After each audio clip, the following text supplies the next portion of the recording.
Chapter 56. Qi Wanqing. Chapter 56. Qi Wanqing. Captain, that bomb just exploded. But why nothing else followed after that? And what was that gunshot afterward? Did we get reinforcements? I don't know what's going on. I'll go outside and have a look. You guys stay here. Wanqing, are you all right? I'm fine, but... Leave me a grenade, the woman called Wanqing, who spoke last, had a pale face. The other two people knew what she had meant. Ammunitions were getting low, and if she couldn't defend herself anymore, she would commit suicide while taking as many lives with her as possible. Captain Liu, are you guys all right? Guo Qi started yelling as soon as he came in. It sounded like Brother Guo. Right, it is Brother Guo. Did we get reinforcements? Are the you devils finally finished? The youth with a machine gun in his hand asked, surprised. Feng Wei, you're right, it is Guo Qi. How did he get in? Wasn't he? No way. The woman, who as they referred as Captain, shook her head halfway. What's going on, Guo Qi? Captain Liu asked as soon as she saw Guo Qi coming to the entrance of the cave. Guo Qi saw the three people in the cave and was relieved as he noticed Qi Wanqing was still able to hold herself against the cave wall. I have requested for reinforcements, and we have already finished off all the you devils outside. Are you guys all right? We're fine. It's just that Wanqing was shot in the thigh. By the way, which squad saved us? Captain Liu looked at Guo Qi with suspicion, thinking, which team could come here this quickly? Even reinforcements couldn't get here so fast. Was it Wolf Hull's people? No, I met a friend in the forest just then. He saved me and helped me deal with the 20 or so you devils outside. Guo Qi caught on with his breath and said, What? You're saying one person killed more than 20 special ops? And this person is a friend you just met? Oh, Guo Qi, you do know how to kid. Captain Liu exclaimed immediately. Qi Wanqing and Feng Wei also looked at Guo Qi with suspicion. If they didn't deeply understand Guo Qi as a person, they would even think that Guo Qi had betrayed them. Guo Qi hurriedly said, Captain Liu, this is real. However, that friend ambushed them. He didn't fight them head-on, but he killed them off one by one in the shadows. I followed behind him and saw, very clearly, he was only discovered by the last few, and they opened fire. Feng Wei then came to the realization and said, I heard those you devils open fire at the end, so that's what it was. Even if he ambushed them, this ability is definitely absurdly strong. Let's go, Guo Qi. Show me this friend of yours. Wanqing, I'll help carry you, Captain Liu said to the woman behind her who was injured and didn't care if she would agree or not. She just carried her on her back. Wanqing has a gunshot wound, but my friend can cure it in a matter of minutes. Look, I was shot here this morning, and now it has a scab already. It has only been a few hours. He really is amazing. Fortunately, I had the chance to meet him when I was running away, but you wouldn't even believe what he was doing at that time. Guo Qi spoke those words quickly. That's amazing. It really did form a scab. Feng Wei had been so amazed by the wound at Guo Qi's waist that he couldn't help but exclaimed. After a while, he remembered about Guo Qi's last part and asked, By the way, Guo Qi, what was he doing when you met him? Guo Qi smiled and said he was leisurely roasting a rabbit in the middle of nowhere. He even gave me half of it after casually taking care of 3 men in a flash and healing my wound. He is definitely the strongest senpai I have met before. There are actually people this strong. I have to make him become my master, but he must be quite old. Sigh, if only Lu Chen and you, Nen, were still here. Fan Wei's eyes became glum, hearing Feng Wei talk about Lu Chen and Yunnan. These few people all fell into silence, and suddenly the atmosphere grew heavy. Ah, what? A pile! After walking out of the cave, those few people immediately saw the 24 people Emo killed stacked into a pile, but Emo wasn't here. He actually killed that many. He is way 2F** King amazing. I must bow down to him as my master. Fan Wei exclaimed once again. Don't bother trying. Brother Yi is a powerful person out of this world. Do you really think he's going to take you in? Brother Yi, Brother Yi. After finishing, Gua Chi called out, You all came out? Then you can leave. I still have some things to do, so I won't be staying anymore. Yi Mo suddenly appeared from somewhere and smiled plainly. Gua Chi was stunned for a moment and immediately said, Huh, elder brother Yi, you're leaving? Oh, let me introduce. This is the captain of the Eagle Hunter, Luo Lin. The woman on her back is called Qi Wanqing, and this is Feng Wei. He really admires you. Captain, this is the Yi Mo. I told you of that helped us. Yi Mo, hello. My name is Lu Lin. I'm really grateful for you this time. I never expected you to be this young. I thought you would be at least 30 or 40. Luo Lin hurried to extend a hand and shake with Yi Mo. The gratitude in her eyes was evident. Big brother Yi, you really are so strong and so young. My name is Feng Wei. Would you take me as your disciple? Feng Wei's eyes shot out intense beams as he looked at Yi Mo with admiration. Yi Mo waved his hand and said, I only got them through ambushes. I'm only half learned myself. How can I take disciples? Don't bring up this anymore. Qi Wanqing looked at Yi Mo and her eyes brightened up. The reason she wanted to join the army and even got into the Eagle Hunter squad through her hard work was because of her admiration for the strength of soldiers. Furthermore, her grandpa was a soldier, and her father was a soldier. However, her father didn't have a son and only had her as a daughter. She even had an argument with her father over some things and didn't want to stay home. So she used Hua Mulan One as her idol and joined the military. If Yi Mo was really as powerful as Gua Chi had said, then he was a partner that she could approve. Usually, she had been very cold to people. Firstly, it was because she was too beautiful. So if she wasn't cold in the army, then there would be too many flies flying around her. Secondly, she felt that there was not a single person that deserved her admiration in the army. Although her instructors were unyielding, they couldn't finish off more than 20 enemies, all by themselves, even with an ambush tactic. Of course, her cold personality was mainly due to family reasons and her upbringing. The only one she slightly admired was Su Shi. He came to her squad to teach them for a few days, and he really was strong. However, he left a few days after. Yi Mo, who was in front of her eyes, seemed a bit different from Su Shi, and yet she didn't know exactly how. It was just a vague feeling. Elder brother Yi, this is my squad member Qi Wanqing. She is wounded in the leg. Could you perhaps treat it for her? Gua Chi looked desperately at Yi Mo. Yi Mo looked at the woman on Lu Lin's back. She was just a bit over 20. Her hair was very short, and her face was beautiful and picturesque like a drawing. However, she was a little pale, probably due to the loss of blood. Yi Mo shook his head and thought that this type of girl should be staying at home. Why would she come to the country border forest to fight? Note 1. Hua Mulan was a female general in ancient China who fought for her country, disguised as a man.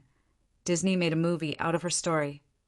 Another famous woman was Joan of Arc, or Jeanne d'Arc in French, who kept her hair short and men soldiers' clothing through her military campaigns.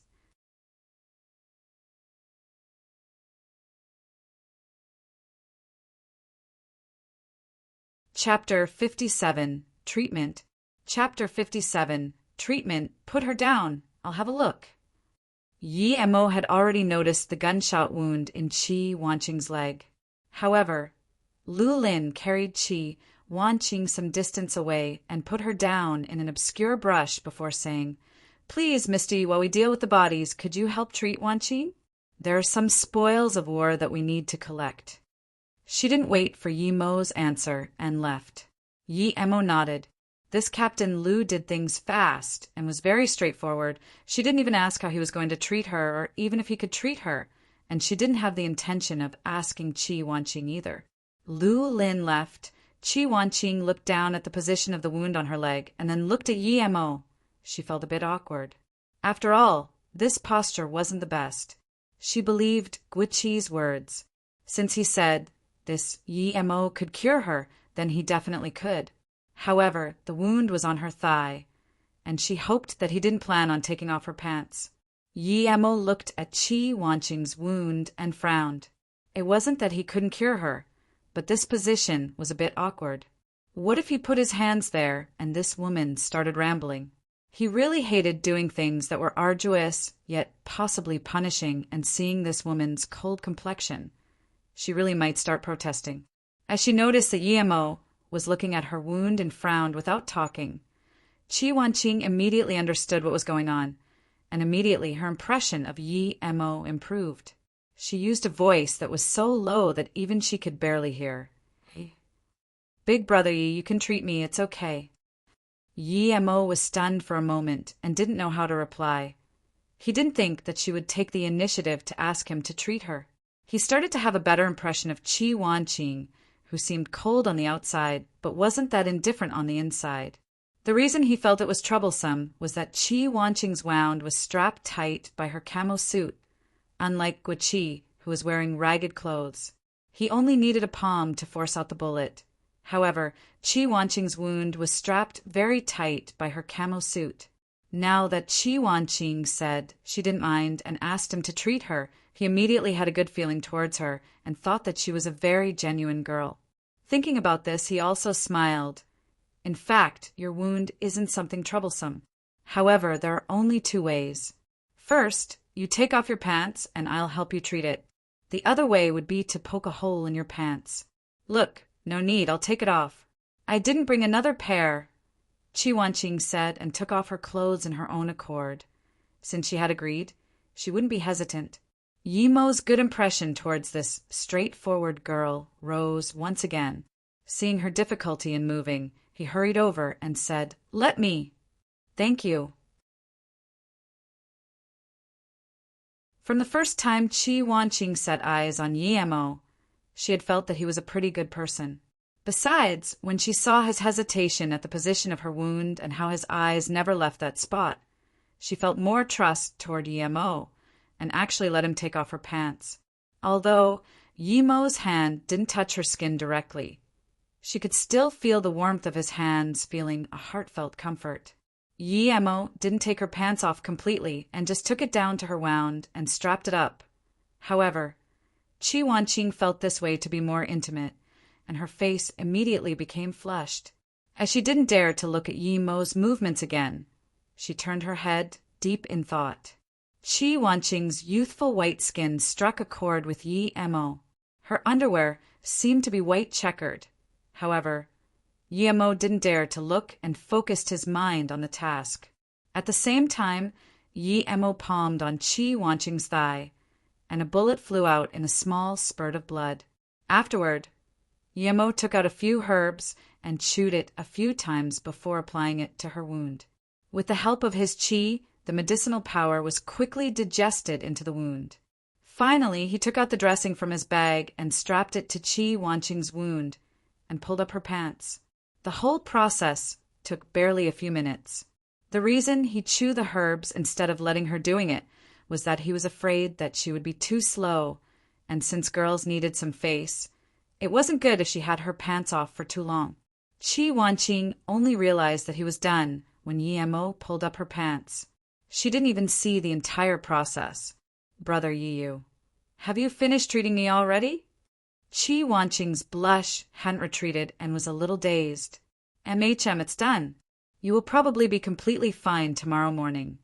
Yi Emo smiled and said a few words. He used his qi to help her heal her wound, so she should recuperate faster than Guiqi. "Ah, it really doesn't hurt. There's also a feeling of coolness. Thank you, Brother Yi, you really are amazing."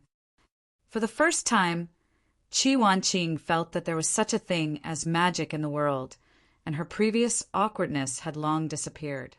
Which doctor could do what Yi Emo did just then, taking out a bullet in a few minutes and treating a gunshot wound so easily?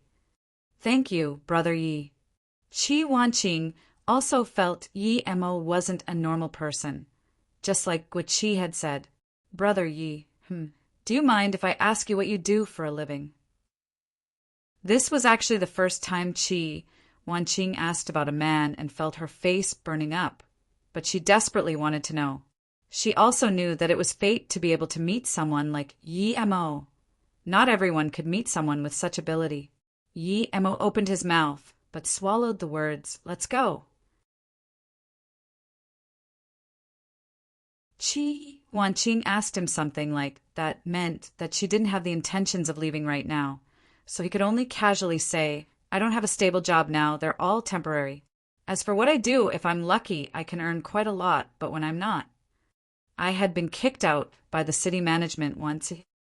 Yi Mo wasn't lying. He helped treat people, sell at roadside stalls, sell charms, and even help people deal with gangs. Huh. Qi Wanqing looked at Yi Mo in disbelief. She couldn't believe that someone like Yi Mo didn't have a job and was even doing casual jobs. "Brother Yi, thank you for saving my life. Qi Wanqing couldn't even finish before she was interrupted by Yi Mo. Yi Mo smiled as he interrupted her. "Even if I didn't help with your wound, you would have been fine. I didn't save your life." Qi Wanqing smiled sweetly, which stunned me as he stared at her. He didn't think that the cold-looking Qi Wanqing could have such an attractive smile. Seeing that Yi Mo seemed to be entranced while looking at her, Qi Wanqing actually felt joyful and hurriedly said, "Brother Yi, I'm not talking about this.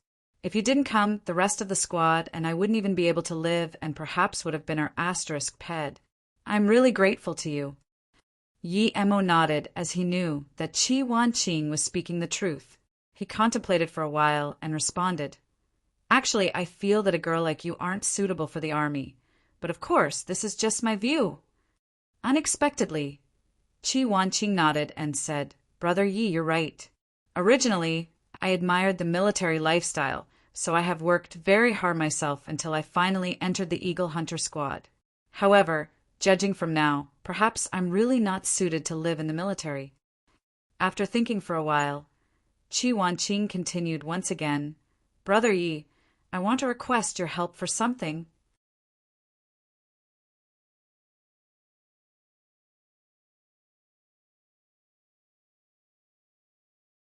Chapter 58. Found the place? Chapter 58. Found the place. Yi Mo smiled and said, "Tell me, as long as it's convenient and not troublesome, I'm willing to help you." He felt good toward Qi Wanqing, so if he could help her, he wouldn't mind spending some of his time for her. "I have a cousin that opened a company in the Jiangnan province at the city of Luotsang, but she doesn't have enough people right now. Would you have the time to go work at her company? It's actually really simple. You just need to survey the factory and that's about it," Qi Wanqing said, beaming with joy. She suddenly realized that she had smiled more in these 20 or 30 minutes than she did for an entire year. Yi Mo immediately understood that this little girl was trying to help him out, but was scared that his dignity wouldn't allow him to accept, so she told it, masking it as a favor from him. Otherwise, how could there be such good thing? He didn't need to do anything and would just receive money. That would be too good to be true. This was a very meticulous girl. However, she didn't understand him well enough and was afraid of hurting his self-esteem. He smiled slightly as he gave her an answer. "Thank you, Qi Wanqing. If I want to look for a job, I will definitely go to your cousin's company. To be honest, I really don't know how to do anything anyway." Yi Mo couldn't just reject Qi Wanqing's goodwill so straightforwardly. Even if he had wanted to work at her cousin's factory, he couldn't do so around this time. He still needed to grow his silver heart grass. Until it was fully ripe, he would not leave. "You don't need to do anything." As she said that, Qi Wanqing realized that her words were too obvious and quickly added, "You just need to walk around in the factory." "Wait, Brother Yi, I'll give you my number. You should save it in your phone, just in case." Qi Wanqing was prepared to give her number to Yi Mo, who simply replied, "Sorry, I don't have a phone." Qi Wanqing was stunned. Who didn't have a phone these days? But looking at Yi Mo's appearance and the fact that he didn't have a job, perhaps he couldn't afford one. Seeing Qi Wanqing's troubled look, Yi Mo smiled and said, "You just need to tell me once, and I will be able to remember."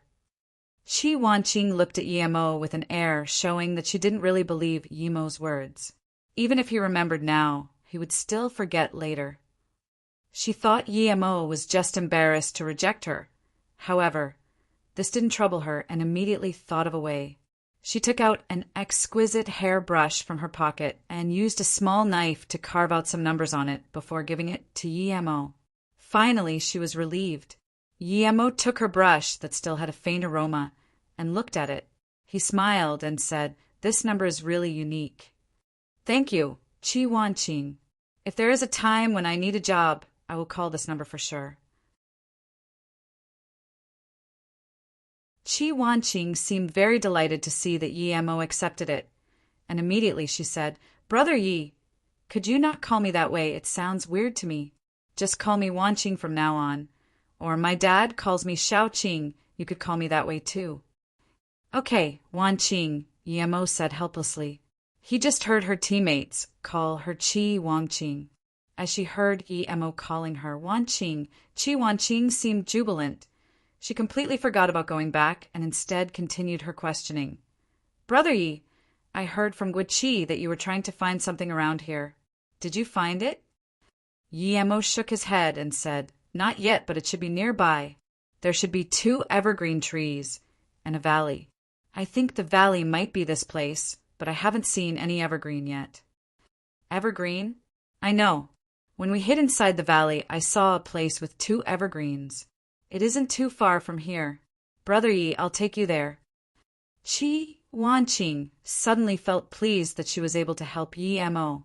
Before Yemo could say anything, Lu Lin's voice resounded not far from where they were, and Chi Wan Ching replied to her, "Sister Lin, I have some business with Brother Yi. I'll be back soon."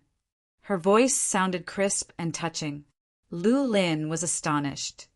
Since when did Chi Wan Ching have such a cheerful spirit? Her tone was full of joy. Wasn't she always really cold? Did they? Lu Lin shook her head and turned away. She couldn't understand Chi Wan Ching's change no matter what. Chi Wan Ching also stood up a bit shakily, but Yemo caught her and said, "I'll carry you." Yemo didn't have any ulterior motives. He just wanted to reach that place faster and see what that llama left behind. If he really could find large amounts of purple heartvine, it would be crucial to him. Thank you, Brother Yi." Chi Wan Ching laid on Yemo's back without any protest. For her, since he had already seen her without her pants, carrying her wasn't such a big deal. She wasn't a shy girl, and Yemo highly approved of Chi Wan Ching for that. He didn't know if all soldiers were so frank. There were 2 twirls of softness on his back, and although it was very comfortable, Yemo didn't think about doing anything else at all. "Captain Lu, did Brother Yi carry Chi Wan Ching on her back? Did I see wrong?" Fong Wei stared at Yemo and Chi Wan Ching with his eyes wide open. He rubbed his eyes. Chi Wan Ching, who always didn't like talking to male squad members and was even constantly cold, actually let a man who she saw for the first time carry her on his back. This was too absurd. "You didn't see wrong. Now hurry up and pack up these guns. They must have some business, and we'll be back soon," Lu Lin said coldly. Guo also saw Yemo and Chi Wan Ching disappear and nodded. "Brother Yi is a heroic man, although Wan Ching is cold to people. Perhaps it's because she hadn't met the right one for her yet, and who knows, it might be Brother Yi." "They are a very good match. Brother Yi, do you think I'm too unreserved?" Chi Wan Ching, who laid on Yemo's back, suddenly said. Yemo almost stumbled and immediately said, "No, I really like your unrestrained personality. You are very frank about everything." Chi Wan Ching hesitated.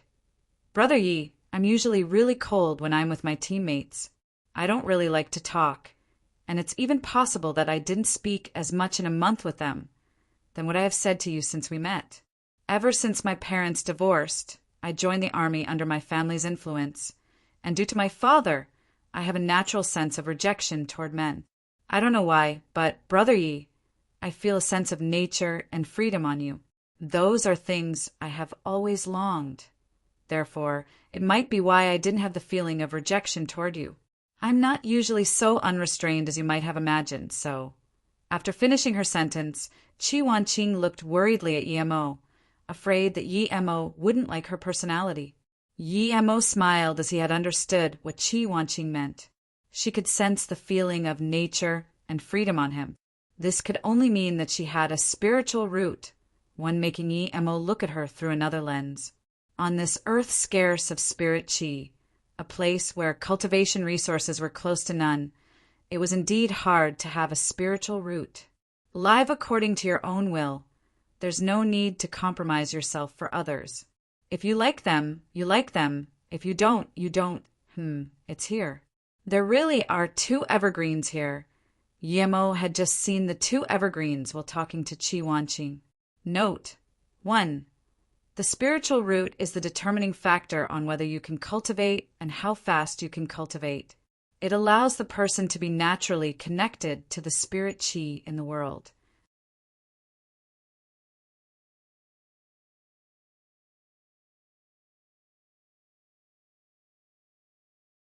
Chapter 59, Tibetan Characters. Chapter 59, Tibetan Characters, right? It is here. Qi Wanqing was also happy. It was as though she helped Yemo do something remarkable. Yemo put Qi Wanqing down and walked in between the 2 evergreen trees, and indeed he found a lump on the ground. He found a wooden stick and carefully picked open the soil. There were a dead person's bones surrounded by a few rocks, and beside him was a plastic bag that was covered very tightly. However, many places in the plastic bag were starting to corrode. Yemo slowly picked the plastic bag with a stick and looked beside the bones, but found nothing else. The Lama must have placed this plastic bag in his clothes around the chest, and after the body had started to corrode, it fell off. Therefore, Fong Nen couldn't see it at the time. He slowly picked open the plastic bag, and inside was a map made out of the skin of a goat that was also starting to rot. However, this goatskin map seemed to have been specially made. Although it was rotting, the content on it could still be read clearly. Yemo stared carefully at the goatskin map for a while, and what looked like to be a desert appeared to have been drawn on it. There were even some characters that Yemo didn't recognize. Just when Yemo was troubled over the map of the desert and those strange characters, a faint aroma traveled into his nose, and a few strands of hair fell on his neck, making him a bit itchy. Yemo immediately realized that Qi Wanqing was looking at this map from behind him. Yemo moved aside and said with a troubled face, "I don't know these characters, and now I can't even move the map, or it would probably shatter into pieces." Because Yemo moved aside, Qi Wanqing immediately realized her intimate position. She was a bit awkward when she heard Yemo's words and hurriedly say, "Brother Yi, I know these characters. They're Tibetan characters. My grandfather stayed in Tibet for a long time before. He taught me these words." "Wanqing, do you really understand these words? Hurry and tell me." Yemo was planning on to remember these words completely, but now that Qi Wanqing knew, he was immediately delighted. "The characters on there are incomplete, but I can read a few. Ku Lake, Taklamakan, Luobiu, and Holy Door. However, I think that Taklamakan is probably referring to the biggest desert in our country, the Taklamakan Desert. This desert is also called the Sea of Death, and it is situated in southern Xinjiang in the Darim Basin. This map should be pointing there, and the route really looks like to be leading to the Darim Basin." Qi Wanqing interpreted all the characters on the map. However, due to the fractured nature of the map, the interpretation wasn't complete. However, she added in her own understanding. After hearing her words, Yemo mumbled to himself, "So that's where it leads." Looking at the direction on the map, it really does guide to that place. "Got it, thank you, Wanqing."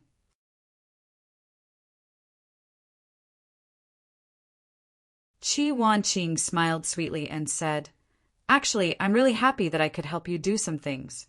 You don't need to thank me. I didn't really thank you before as well." "Oh, that's true." Yemo laughed and put the map and plastic back into the ditch and buried the bones again.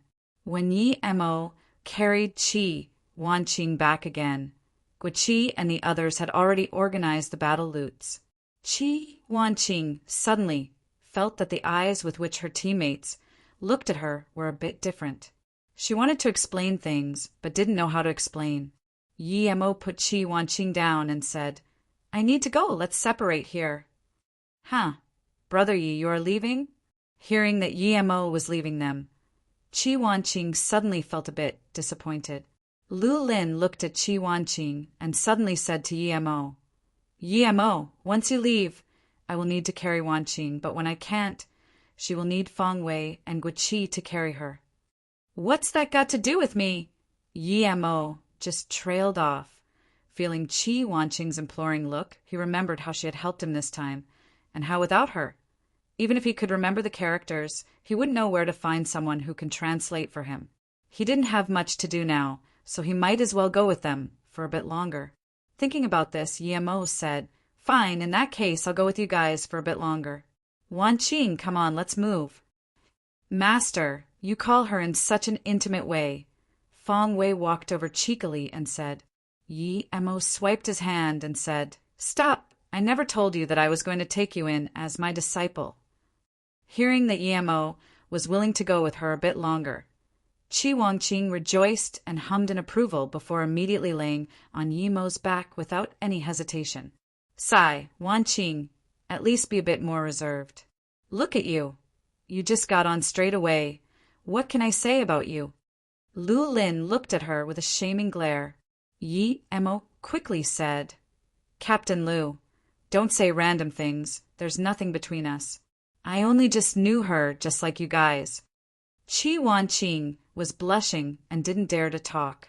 She asked herself what she was doing just then. However, Yi Mo was the first person of the opposite sex other than her father that gave her a good feeling. She had been in the military for 3 years, so what sort of elites haven't she seen? Yet, never had anyone been able to leave her any impression. But today, this Yi Mo, who she saw for the first time, was able to leave an impression in her heart. Although she was very cold to people, she wasn't a reserved person due to her family influence. She wasn't good at masquerading her emotions, or maybe she simply didn't want to. So if she felt good about someone, then she did, and if she didn't, she didn't. If she didn't have this personality, she wouldn't have had a big argument with her family and left for the military herself. Therefore, she was very happy that Yi Mo stayed.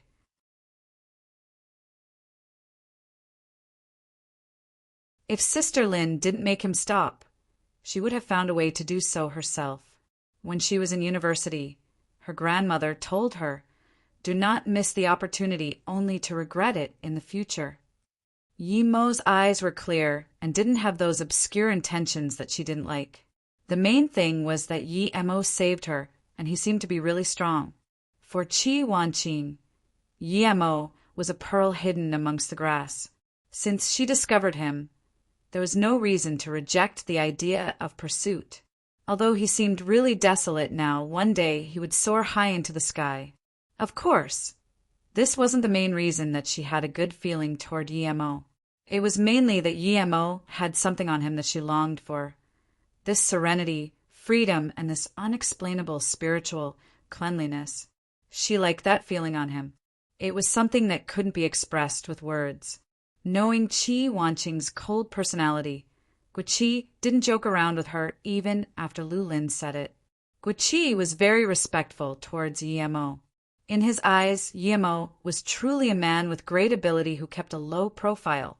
The forest between the borders of China and Yu was massive.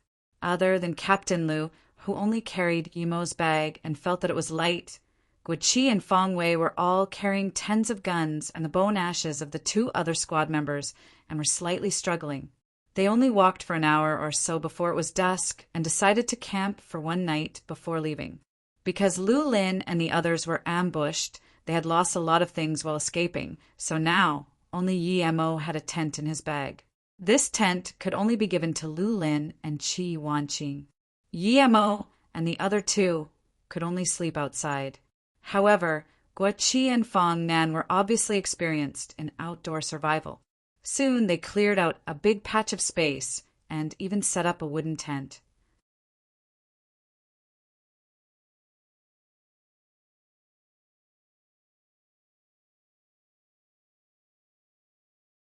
Chapter 60. Green-eyed small snake. Chapter 60. Green-eyed small snake. Elder brother Yi, the tent is a bit shabby, but it's ready. At night Xiang Fong, and I will be responsible for night duties. How about you go in and have a rest first? Guiqi came out and said. Yi Mo smiled and said, No need, you can leave the night guard duty to me. I like it outside at night. By the way, Brother Gua, you're older than me, so just call me Yi Mo from now on. Yi Mo felt that Guiqi was a good person and valued team spirit, which made him want to be friends with him. He didn't like those heartless people. Okay, then I won't be too polite to you. However, you don't need to call me Brother Gua as well. The people in the army call me Chi. You can also call me that too. It's my honor to know you as a friend. No, I mean brother. What do you think, Brother Yi? Guiqi was a frank person and didn't hesitate. Yi Mo nodded and said, This is great. Thinking that Yi Mo was roasting rabbits in the forest leisurely, Guiqi didn't insist. After all these days, he indeed was tired and went to rest with Feng Wei. Inside the tent, Lu Lin looked at the contemplative Qi Wanqing and asked, Wanqing, what do you think of this Yi Mo? Huh. Qi Wanqing, who was still immersed in her own thought, was caught off guard. But after her surprised exclamation, she quickly caught on and remained silent for a while before saying, I think Brother Yi is a good person. He's really powerful and has some kind of. Qi Wanqing repeated that for a long time, but still didn't finish articulating the words. Some kind of feeling I long for. Wanqing, you've come to the military for about 3 years, and of course I know why you came. But when women get older, they need to find some place to belong to. Yet you've never shown a good face to any men in the military. 3 years ago, you were trying to avoid your father trying to marry you. Or perhaps it was due to your mother. However, it has been 3 years already. Are you really prepared to be like this for your entire life? Sometimes, when fortune comes, you must not reject it, Lu Lin sighed. After a few moments, she continued, That year I just finished high school and was 19 years old, at the prime of my youth. I just started work at the State Literacy Department where I met him. He was a handsome man. Not just me, but the other girls in our department liked him. However, he was really nice to me. He asked me out multiple times, and half a year later he even proposed to me. At that time, I was just 19 years old, and I didn't know what to do when a 27-year-old man proposed to me. Although I liked him very much, I could only tell him I was still so young and asked him to wait. Half a year later, on my 20th birthday, he proposed to me once again. I still wanted to wait because I really felt I was still young and didn't dare to form a family. However, from that day on, I never saw him again. He had left.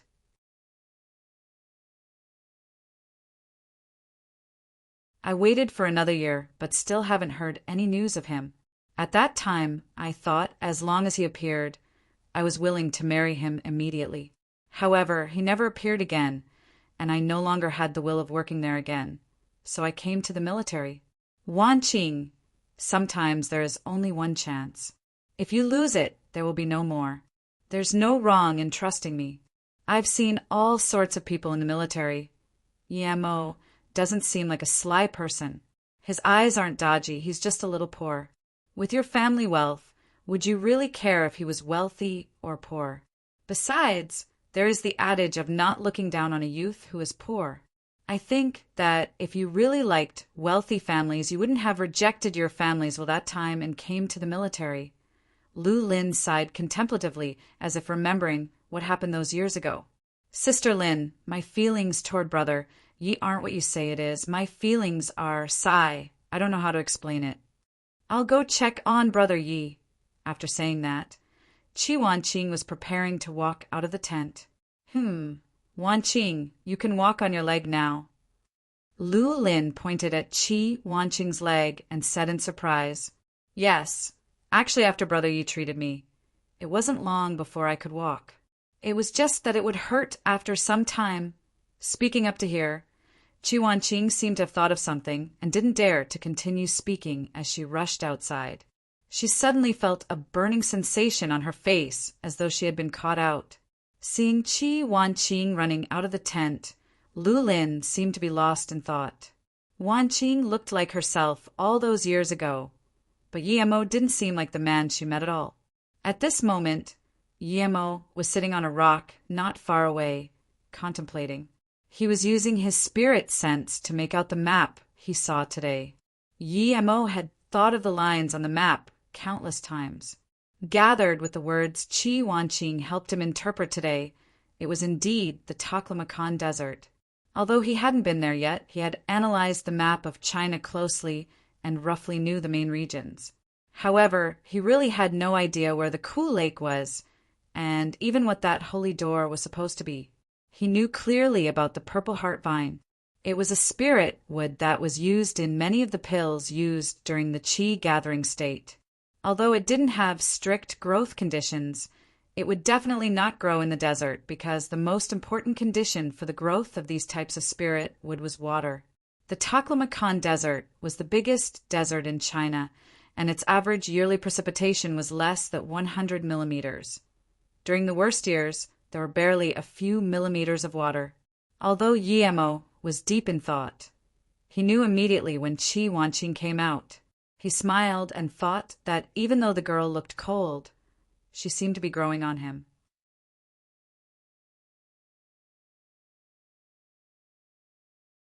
Just when Qi Wanqing didn't know how to speak to Yemo, she saw him turning around, smiling at her, which relieved her as she quickly walked up to him.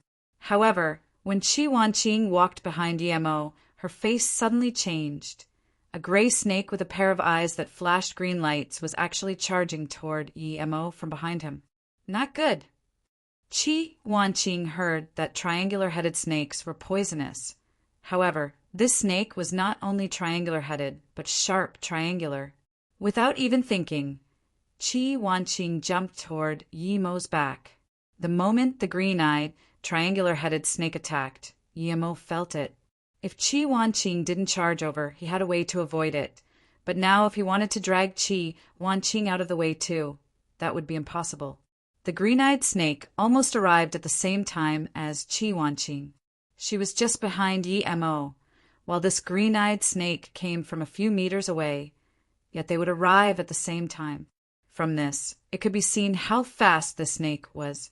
The gray snake accurately bit Qi Wanqing's back, which shocked Yemo, but he wasn't too worried as he thought that he could cure a poisonous snake bite. He turned and carried Qi Wanqing in his arms. Yemo saw the green-eyed snake posed not far away, wanting to attack a second time and appeared to be targeting him this time. Anger surged up in Yemo as he raised his hand and 3 metal nails flew out. Slip, slip. Unfortunately, none of the nails managed to pierce the snake's head. 2 of them glided off from its skin, and only 1 managed to scratch out a bloody gash.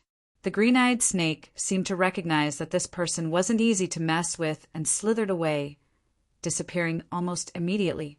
Not good. This wasn't just a simple snake. Yemo realized it as Qi Wanqing's face had already become gray.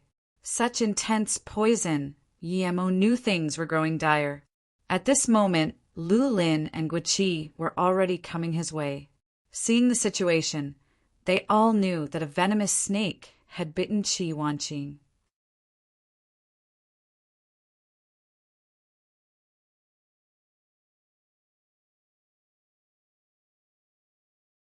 Chapter 61. Was it just to repay a debt of gratitude? Chapter 61. Was it just to repay a debt of gratitude? I will save her. You guys take care. This type of snake wouldn't attack you. Then, Yemo took Qi Wanqing and rushed into the tent. Yemo knew that it wasn't a snake. It was called a bear cockroach. It looked like a snake, but it had 4 legs, and its eyes had a green glow in the dark, just like a wolf. Bear cockroaches were not only extremely fast, but ordinary people couldn't see them at all.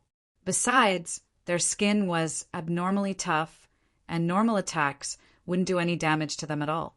Moreover, the crucial point was that the bear cockroach was extremely venomous and couldn't compare to any other normal venom. The adult bear cockroach would eventually grow a pair of wings, so this one was obviously still in its adolescent state. However, what surprised EMO the most was to actually find a bear cockroach on this earth scarce of spirit chi. The bear cockroach wouldn't attack normal humans. They are only sensitive to plants and things that contain spirit chi, because this type of animal only loved to devour anything containing spirit chi. Mo immediately pulled down Qi Wanqing's top. But at this moment, he really didn't have time to worry about other things. Qi Wanqing had 2 holes from the bite on her back. The black Qi had formed a line going up, making it oddly clear on Qi Wanqing's back. Mo used his cultivated Qi to push out the venomous blood before taking out some herbs, and using his cultivated Qi to help her digest the herbs. The poison was finally under control, but Mo knew that this was only a temporary measure. If the venom couldn't be completely removed, Qi Wanqing still wouldn't be able to survive even for an hour. But what could treat her? Mo turned Qi Wanqing over, allowing her to lay in his arms while he was worried, thinking of a way to treat her. Qi Wanqing was still unconscious, and although the gray on her face didn't get any deeper, it was still quite obvious. Bear cockroaches liked to devour spirit plants, and the people they bit were not only poisoned but would also lose their essence. It was just like life essence. If a person's life essence completely dissipated, they wouldn't be able to live long even if the poison was cured. Qi Wanqing's case was a typical example of life force gradually dissipating. Even if he forced all the poison out of her body, she wouldn't be able to live. If it was in the cultivation realm, then any spirit pills could cure her, but here, there weren't even spirit herbs, much less spirit pills. Regardless of whether or not she helped him, Qi Wanqing was bitten because of him. If Mo couldn't save her, his heart wouldn't be at rest. Besides, he had a good impression of Qi Wanqing. If only there were a spirit herb. If there was one, he could use it to recover her life essence. But unfortunately, his silver heart grass was gone, and the ones he just grew hadn't even germinated yet. After a brief moment, he remembered the section of purple heart vine he had obtained recently and thought that he might still be able to cure Qi Wanqing using it. Thinking that his lucky meeting with a small section of a purple heart vine was going to be eaten by Qi Wanqing, Mo was a bit unwilling to give it up. After all, if the silver heart grass couldn't be successfully grown, this vine would be of great use to him. However, thinking about how Qi Wanqing was in this state because of him, Mo still decided to use the purple heart vine. Anyway, could he really watch her die and not save her when he had the means to? If Shua Aigua didn't mind giving this plant to him, why couldn't he, Mo, give it to others? Was he, Mo, a status higher than others? Thinking about this, Mo felt ashamed of himself. Just when Mo took out the purple heart vine and was thinking of a way to turn it into a serum for Qi Wanqing, he suddenly remembered that he had only eaten the silver heart grass for around a month. There would definitely still be some of the medicinal powers of the silver heart grass remaining in his blood. Plus, even if it wasn't the case, he was a cultivator and there were constantly spirit Qi in his blood, so it might even have a better effect than the purple heart vine. After all, Qi Wanqing couldn't straight up digest the purple heart vine, and she still needed Mo's help in digestion, which was too troublesome. Thinking about this, Mo slit his wrist without hesitation and directed the flow of blood toward Qi Wanqing's mouth. At the same time, he used his cultivated Qi to help Qi Wanqing digest the medicinal powers of his blood. Qi Wanqing's face gradually returned to normal with visible speed. The black lines withdrew along the original track and spurted out from the wound on her back. The black blood was gradually flowing out of the wound until it started turning red. Mo felt relieved that it had worked. It seemed that the medicinal powers of the silver heart grass were not completely digested by his body. Qi Wanqing suddenly felt a weird taste and opened her eyes.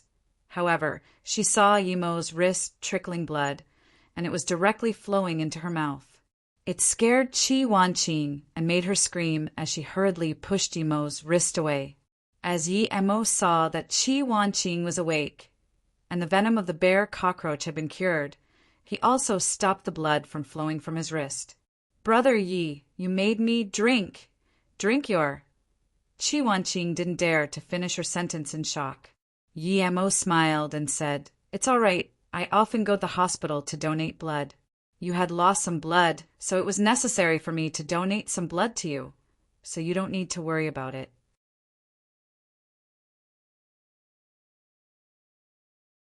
"Perhaps I will need blood one day, and you can donate some for me as well." Yi Mo made it sound simple. It would be too complicated to tell her that there was some part of the silver heart grass remaining in his blood. Besides, she probably wouldn't understand these things that involved life essence and spirit qi, although Qi Wanqing didn't react to the situation in time. She knew that being bitten by a snake shouldn't result in loss of blood. Furthermore, even if it was blood donation, it shouldn't be donated in such a way. She felt touched by Yi Mo donating blood to her. However, she forgot that she received this wound due to Yi Mo. "Thank you, Brother Yi." Qi Wanqing moved a little and now realized that she was still in Yi Mo's arms. Her face immediately grew hot. Yi Mo also realized the situation and hurriedly put Qi Wanqing down. "You're fine now. Rest up for a while. That thing is very poisonous. I'll go look for it later." Yi Mo had a reason to search for that bear cockroach. Since there was a bear cockroach here, it meant that there might be some spirit herbs nearby, and besides, it was too rare to find a bear cockroach on Earth. This thing only usually appeared near places of dense spirit qi. However, Earth's spirit qi was relatively scarce. Seeing that Qi Wanqing's complexion returned to normal, Yi Mo reminded her, "Don't do something so dangerous next time. Did you know that I almost wasn't able to save you this time?" Yi Mo's meaning was that this all could have been avoided. If Qi Wanqing didn't charge over, the bear cockroach wouldn't have been able to land an attack on him. But if he had said this, it would seem a bit hurtful, after all. Qi Wanqing was trying to save him and didn't know that Yi Mo could dodge it. "No, if it happened again, I would still stop it. If you are poisoned, then it's all over. But if I am, you might still be able to save me." Although Qi Wanqing's voice was low, it was very firm. Yi Mo was stunned for a moment and felt touched. Then he immediately said, "Nincompoop, if you are poisoned, I may not be able to save you. Today was very dangerous. You need to remember that next time." "What if I couldn't save you?" Qi Wanqing shook her head. "Brother Yi, I don't understand these things. You saved me. I just don't want you to be bitten from the bottom of my heart. Even if you can't save me, I would still do it if something similar happened again." As if scared of Yi Mo's reproach, her voice was getting smaller and smaller. Yi Mo sighed as he thought that this girl was really giving people a headache. He even doubted if he made the right choice in staying longer with them. Qi Wanqing's feelings towards him didn't seem to be as simple as repaying gratitude.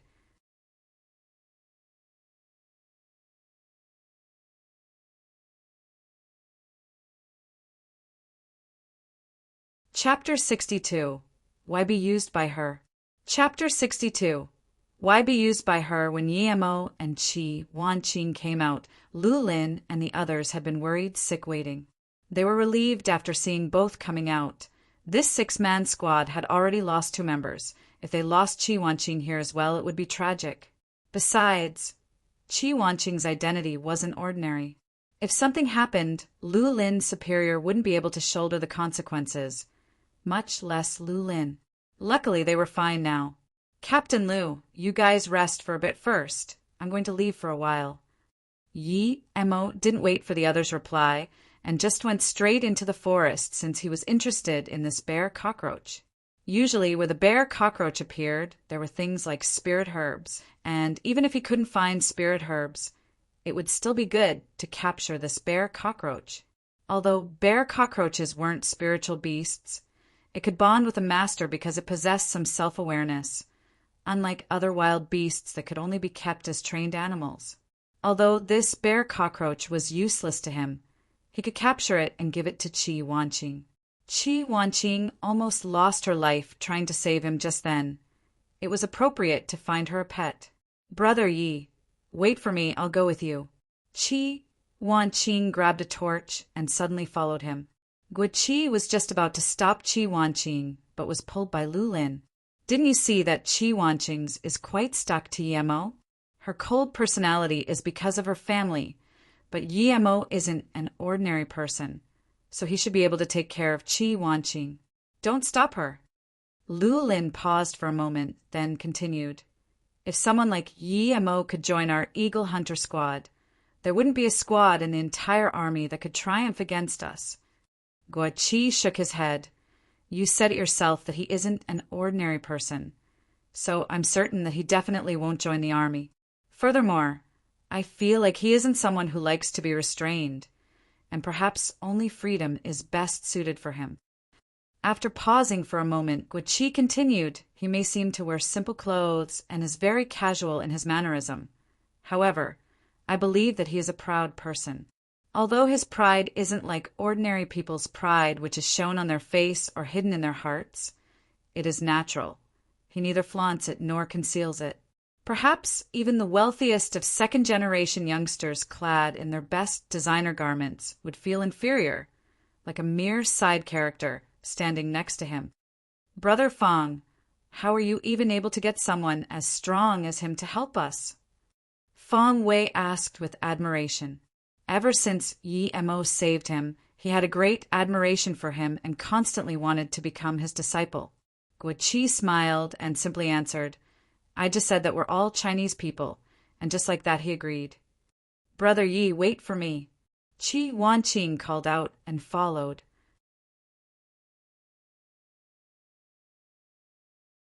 Yemo stopped and looked at Qi Waning.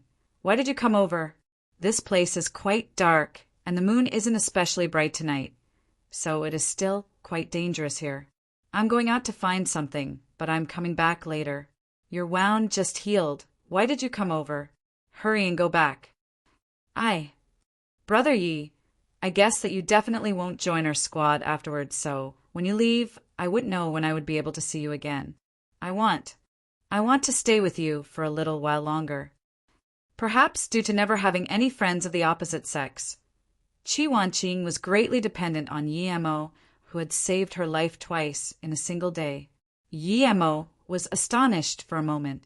He felt that Qi Wanqing was over-reliant on him, which didn't suit her identity as a soldier. Perhaps she went to the army due to other reasons, but he didn't want to ask about that at this point. He just wanted to say, Idiot, I can come back and see you later, but when the words came to his mouth, he stopped.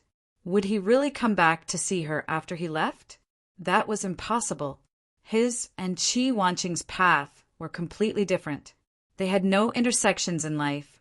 How could they see each other again? Thinking about this, Yemo sighed and said, Fine, follow me then. After all, if he really captured the bear cockroach, he was going to give it to Qi Wanqing, and he had to make the ownership bond with Qi Wanqing. Thanks, Brother Yi. Then she excitedly grabbed Yemo's arm, and Yemo simply shook his head. Qi Wanqing was obviously still a naive girl, so it should have been really hard for her to come to the army and keep a cold face on every day. Perhaps school life was the most suitable for her. How many years have you been in the army? Why don't you go to school anymore? Yemo asked. In my second year of university, my grandpa forced me to marry a person I didn't like. I refused, but that person came to my school, and when I tried to speak about it to my father, he actually agreed with Grandpa. So I ran out secretly to find Uncle Jiang and joined the army. I never went back again, Qi Wanqing said dejectedly. Yemo was speechless. Why did these people all like to use marriage to strengthen their power? No matter where it was, these things continued to happen. But you can't stay in the army for your whole life, can you? When you go back, you will still be forced into decisions by your dad and granddad, Yemo said. I don't want to go back. My mom often comes to see me, and she also helped me open. Qi Wanqing shut her mouth just in time. She almost said that the company she wanted Yemo to go earlier was hers and not her cousin. Then she suddenly asked, Brother Yi, someone as outstanding as you should have a girlfriend already, right? Yemo smiled as he said, I'm a jobless, wandering person. How can I be outstanding? Girlfriend? I don't have one, but I do have a wife, hee hee. Ah, you're married.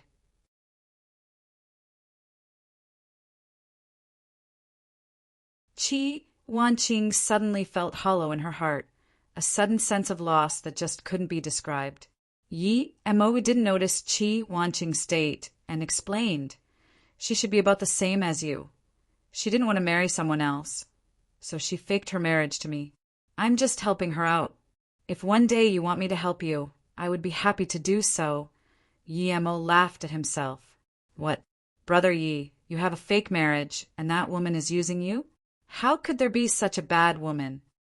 Chi Wanqing immediately felt indignant upon hearing this. A woman would even use someone like Brother Yi, she thought, and said, "Brother Yi, why would you let yourself be used by her? Just ignore such women. Why be used by her?" Yi Mo's complexion suddenly seemed gloomy. He thought about his poor master Luoying and didn't know how she was doing now. As long as there was the slightest sliver of Luo Ying's image, he was willing to be used. The reason he helped Ning Qingxue might be hidden in the depth of his heart, but he hoped that if one day his master was in trouble, there would be someone like him willing to help her. "Sorry, Brother Yi, I won't ask you." Chi Wanqing saw Yi Mo's look of melancholy and immediately understood that he must have had some special reason to do so. Yi Mo was surprised as he bent over and looked at a mushroom that was partly consumed. There really was spirit herbs here. Although the mushrooms weren't spirit herbs, they still contained small amounts of spirit chi, which seemed to have attracted the bear cockroach. "What's wrong, Brother Yi?" Chi Wanqing saw Yi Mo stop and asked. "Don't say a word. I can already see it." Yi Mo's spirit sense locked onto the bear cockroach a few meters away. It had also obviously noticed Yi Mo. However, it didn't move, as it seemed to be sure that Yi Mo wouldn't be able to discover him no matter what, and therefore wasn't scared.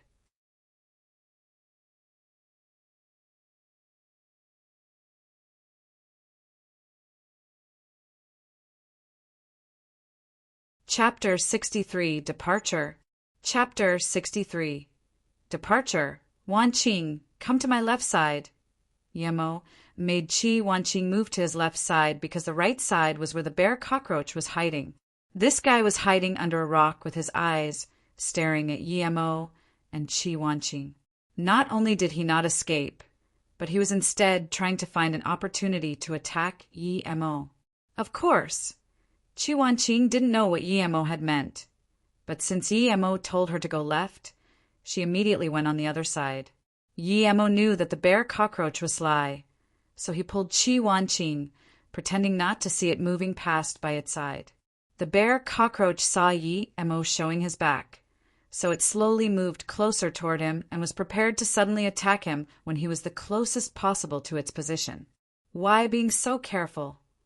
Chi Wanqing asked quietly. Yi Mo didn't answer, but suddenly turned and made a grabbing move with his hands in midair. His movements were extremely fast, so much so that Chi Wanqing wasn't even able to react. "Gee!" With a sharp shriek, the bear cockroach that jumped and attacked Yi Mo was caught in his hands in midair, as though it had placed itself there. If Yi Mo didn't use some chi in his hands, he really wouldn't have been able to catch this fast creature. Feeling the intense struggle of the bear cockroach, Yi Mo immediately said, "Wanqing, hurry up and bite open the tip of your finger. Quick, this thing is really strong." The bear cockroach knew it was tricked and struggled more fiercely. If he didn't catch it with his own hands, Yi Mo definitely wouldn't have thought that it could have such power, and this was only a young bear cockroach. Chi Wanqing saw the green eye and immediately felt scared. Cold sweat trickled down her body. She wasn't really scared about herself, but about Yi Mo getting bitten. However, hearing Yi Mo's yell, she quickly reacted and, although she didn't know the reason why, she still quickly bit open her finger. Meanwhile, Yi Mo took out a knife and slit open a gash in the middle of its head. As blood trickled out, Yi Mo held Chi Wanqing's finger and dropped the blood from her fingertip into the gash. His hands continuously made different hand signs, as though he was using some magical art on the little snake-like creature. Qi Wanqing looked at Yimo's actions in shock and didn't dare to speak. She could already see the sweat beads trickle from Yimo's forehead and wanted to wipe them for Yimo, but she was scared that she would interrupt him, especially since she had no idea what Yimo was doing. His hand gestures seemed mysterious, as though it was mystical. However, Qi Wanqing believed in him. The struggling bear cockroach gradually calmed down before eventually stopping. After being dropped by Yimo, it immediately ran towards Qi Wanqing's feet. But not only that, it even used its sharp head and rubbed itself against Qi Wanqing's shoe as though a sign of intimacy. Qi Wanqing was just staring tensely at Yimo and didn't expect the snake to run over so suddenly and was evidently frightened. Luckily, Yimo's voice resounded in time. Now it has been subdued by me, but because you don't have a spirit sense, you can only make it understand you through words. Don't worry, it won't attack anyone unless you give the order to. Yimo knew Qi Wanqing wasn't a cultivator and therefore didn't have a spirit sense, so although he made the bear cockroach sign a slave pact with her, she could only command it through words. It would take a long time for her to be able to command it only with her will. Huh, Brother Yi, how do you know something like this? It sounds weird and mystical. As Qi Wanqing saw that the bear cockroach really didn't seem to have the intention to attack her, she was finally able to calm her heart. Yimo smiled and said, "This is the method used amongst common people, and I have learned a bit of it.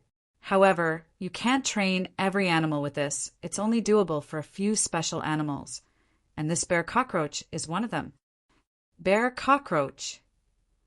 Qi Wanqing didn't think that this snake-looking thing had such a strange name. I'll call it Little Wolf from now on. It won't bite others, right? Qi Wanqing suddenly found it interesting, but was still worried about the ferocity of the bear cockroach. Not everyone could save someone bitten by that creature like Yimo did with her. It won't. Yimo knew that even without taming it, it wouldn't bite ordinary people as it was mostly attracted to Qi, much less after signing the slave pact with her. He thought for a moment and continued, "From now on, you just need to feed it some bamboo shoots, or you can allow it to find food itself." Most people wouldn't even be able to shadow of the bear cockroach anyway. Yimo and Qi Wanqing returned to the campsite, and when the others saw the creature, they were amazed that Yimo was able to capture such a strong pet for Qi Wanqing. They kept observing the bear cockroach, and eventually Lu Lin suggested that Qi Wanqing should make a small linen bag to keep the bear cockroach close to her. Originally, Yimo was planning to leave after accompanying them out of the forest. However, because of Qi Wanqing, Yimo didn't even mention leaving once, but simply continued to follow the group. Although Qi Wanqing really liked staying on Yimo's back, she had completely recovered now and felt embarrassed to continue staying on his back, so she got off and walked herself. In the next few days, Yimo would teach some techniques to Feng Wei each day, and, later on, Guiqi and Lu Lin also came to learn. The things Yimo taught were all easy to learn and very practical. He even taught them some simple breathing techniques. Although they wouldn't be able to cultivate qi with this, if they persisted for some time, they would be able to produce some inner force. Sister Qi, why don't you come and learn? That night, after Guiqi had set up a simple place for them to stay and the time to learn from Yimo was coming. Since Feng Wei saw that Qi Wanqing wasn't coming, he invited her. Lu Lin smacked Feng Wei on the head. Wanqing will be taught privately by Yimo. What are you blabbering about? Qi Wanqing, who was just playing with Little Wolf, immediately blushed. She looked at Yimo once, but didn't even try to explain anything. Yimo smiled faintly, but didn't rebuke Lu Lin's words. However, he didn't have the intentions of teaching Qi Wanqing privately.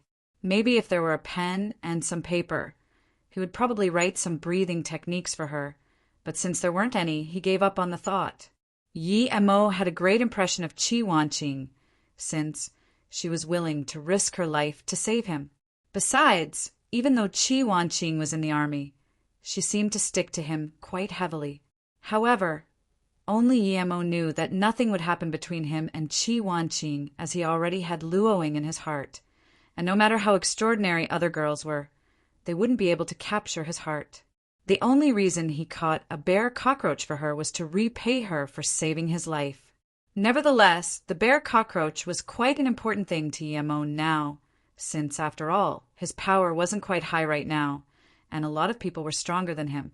With the help of bear cockroach, he would be much safer. However, in order to repay Qi Wanqing's goodwill, he still gave it to her. On the 11th day, this temporary team had finally encountered people who had come to meet the squad. Therefore, Yemo was going to bid them farewell. Brother Yi, if you have time, you really need to remember to help my cousin at Luotsang. Qi Wanqing couldn't let him go the most, and felt as though she lost something when Yemo left. However, she didn't have any valid reason to make him stay. She could only hope that Yemo would go to the company her mother gave her, and perhaps she would find an opportunity to leave the army and go back there too. Yemo felt helpless as he saw Qi Wanqing's expectant look. He couldn't bear to disappoint her, so he could only nod to agree. However, he knew that after separating with them this time, it would probably be very hard for them to see each other again because he needed at least a few years' time to cultivate his silver heart grass. Seeing Yemo's back gradually disappear into the forest, Qi Wanqing suddenly felt a deep sense of loss and disappointment in her heart. Her mood reached rock bottom once again.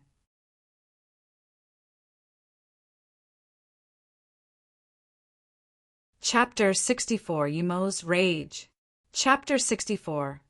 Yemo's Rage. When Yemo went back to Flowing Snake by himself, his speed was a lot faster.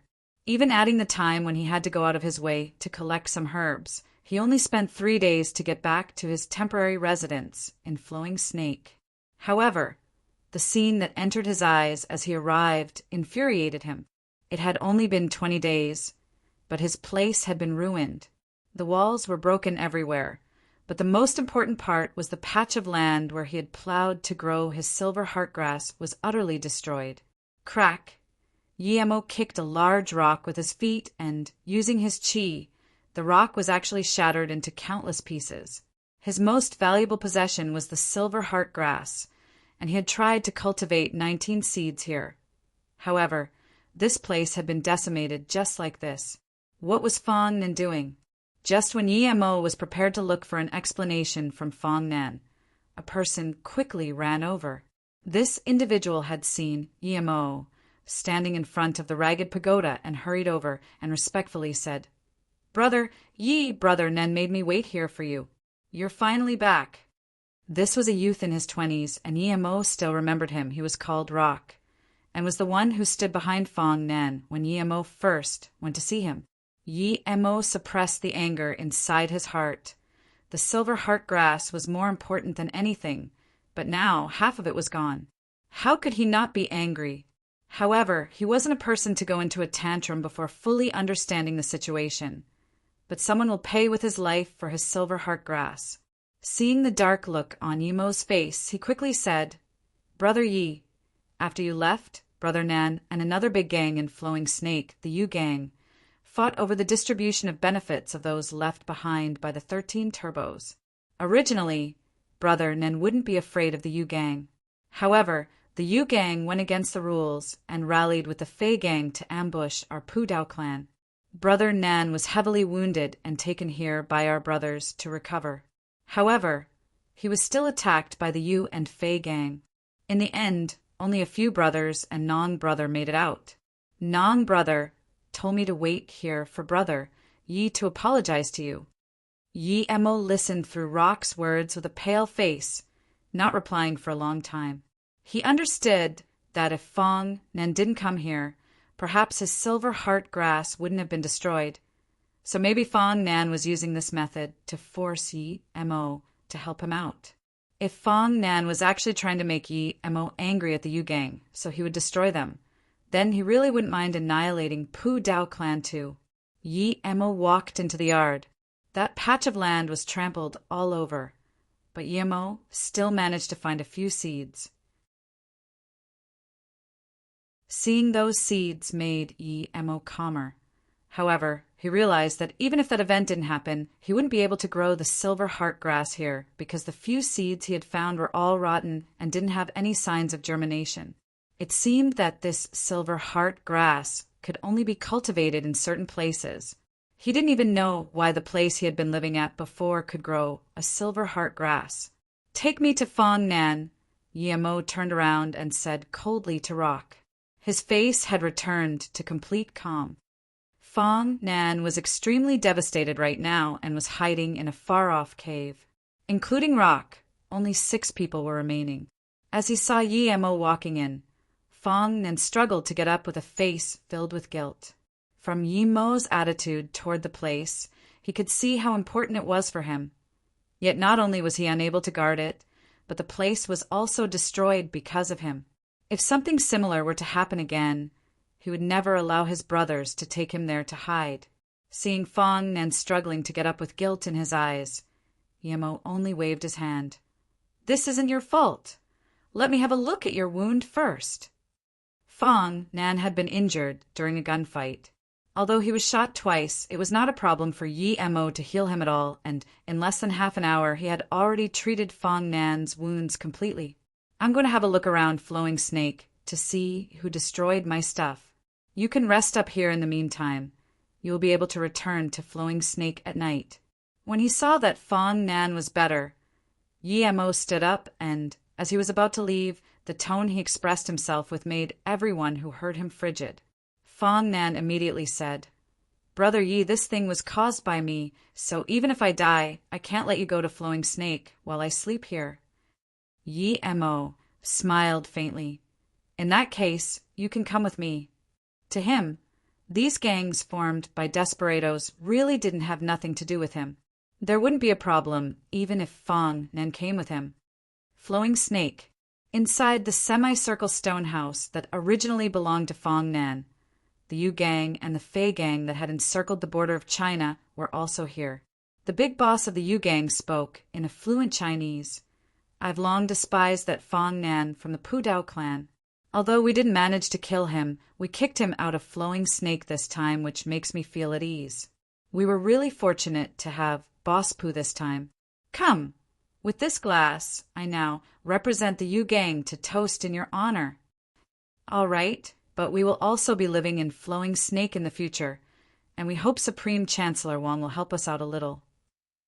The boss of the Fei gang sitting on the opposite side of the Yu gang with black skin. Although he was speaking Chinese, he was stuttering a little. He obviously knew that he wouldn't be able to live at Flowing Snake if he couldn't even speak Chinese. Supreme Chancellor Wang smiled and replied, "No worries, no worries. We each take half of the land and business left behind by Fong Nan, since it is what we had already agreed beforehand." This Supreme Chancellor Wang was the leader of the Yu gang, Wang Xian. He didn't like to be referred to as gang leader, and instead preferred the title Supreme Chancellor. Under such discussions, the atmosphere in the room was extremely cheerful. Thud! Thud! However, 2 discordant sounds disrupted the scene as 2 bodies fell on the table, where the 2 gang leaders had just drunk a toast. These were the bodies of the 2 guards outside. In that instant, the entire room became deadly silent, yet quickly the tens of people in the room reacted and started flourishing their weapons, preparing for the upcoming battle. "Who are you? Why did you kill my men for no reason?" Supreme Chancellor Wang had his hands on his pistol. No matter what, this person killed his men, so he was going to make him pay for it. Yemo sneered and scanned the people in the room. There were about 40 to 50 people, with more than 10 people with a black skin, and 2 were white. After taking a glance at the people in the room, he simply asked, "Did you destroy the temple I was living at?" He actually came for a broken-down pagoda. The face of Supreme Chancellor Wang darkened and pulled out his hand as he yelled, "Brothers, fire! Finish this son of a B** to teach."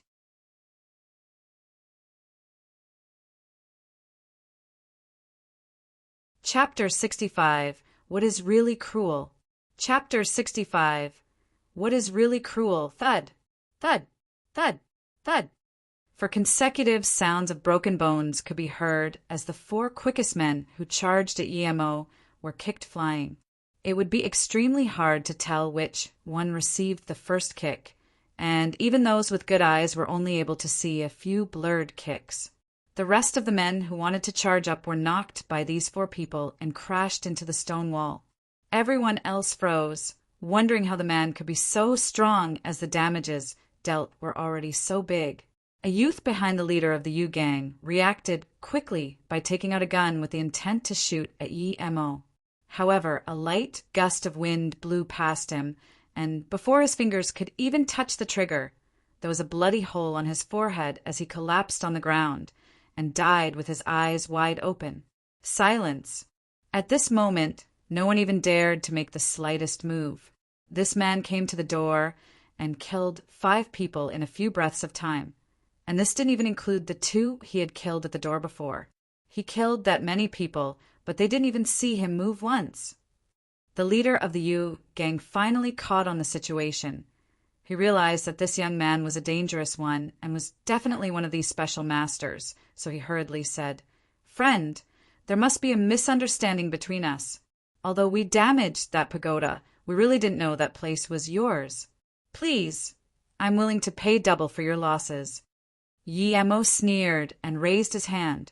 The 2 black men from the Yu gang who wanted to open fire had suddenly a hole appearing in each of their foreheads as they fell to their death. Meanwhile, the pistols in their hands flew out a long distance away. This time, Wang Xian managed to catch a glimpse of his movement. The young man barely raised his hands, but this simple movement resulted in 2 immediate deaths. The objects he shot out seemed to be faster than bullets. This person was too strong. Pay for my losses? Can you even afford it? Besides, you hurt my friend Fong Nan and killed his men. Even if you could afford it, I'll make you go back to where you came from today. Yemo didn't waste any more time talking as the metal nails in his hands flew out like hail. There were a lot of people, and Yemo's spirit sense wasn't powerful enough right now. If everyone attacked him at the same time, his spirit sense wouldn't be able to cover it all, and he might be injured. Since he was planning to fight anyway, he might as well get rid of a few men before they could react. Brothers, kill him. In an extremely short period of time, more than 10 people had already died. After that yell, Wang Xian hid behind the others and looked for a window from which he could escape from. Wang Xian had initially thought that this stone house was grandiose, but because of the situation they were in right now, it became the place he loathed the most. If it had been some other house, there would probably have been a back door or a hidden passage in case of an emergency like this. However, not only there weren't a single door he could use to escape, but the windows inside that stone house were so tight that it would be extremely complicated for a man to go through. His only choice was to try pulling out one of the windows, but even after a long time, he still wasn't able to move it. Blood was spewed, and the sound of gunshots and knives clashing into each other was resounding all over the stone house. The scene quickly erupted into pandemonium. However, Yemo guarded the door and didn't let a single person escape.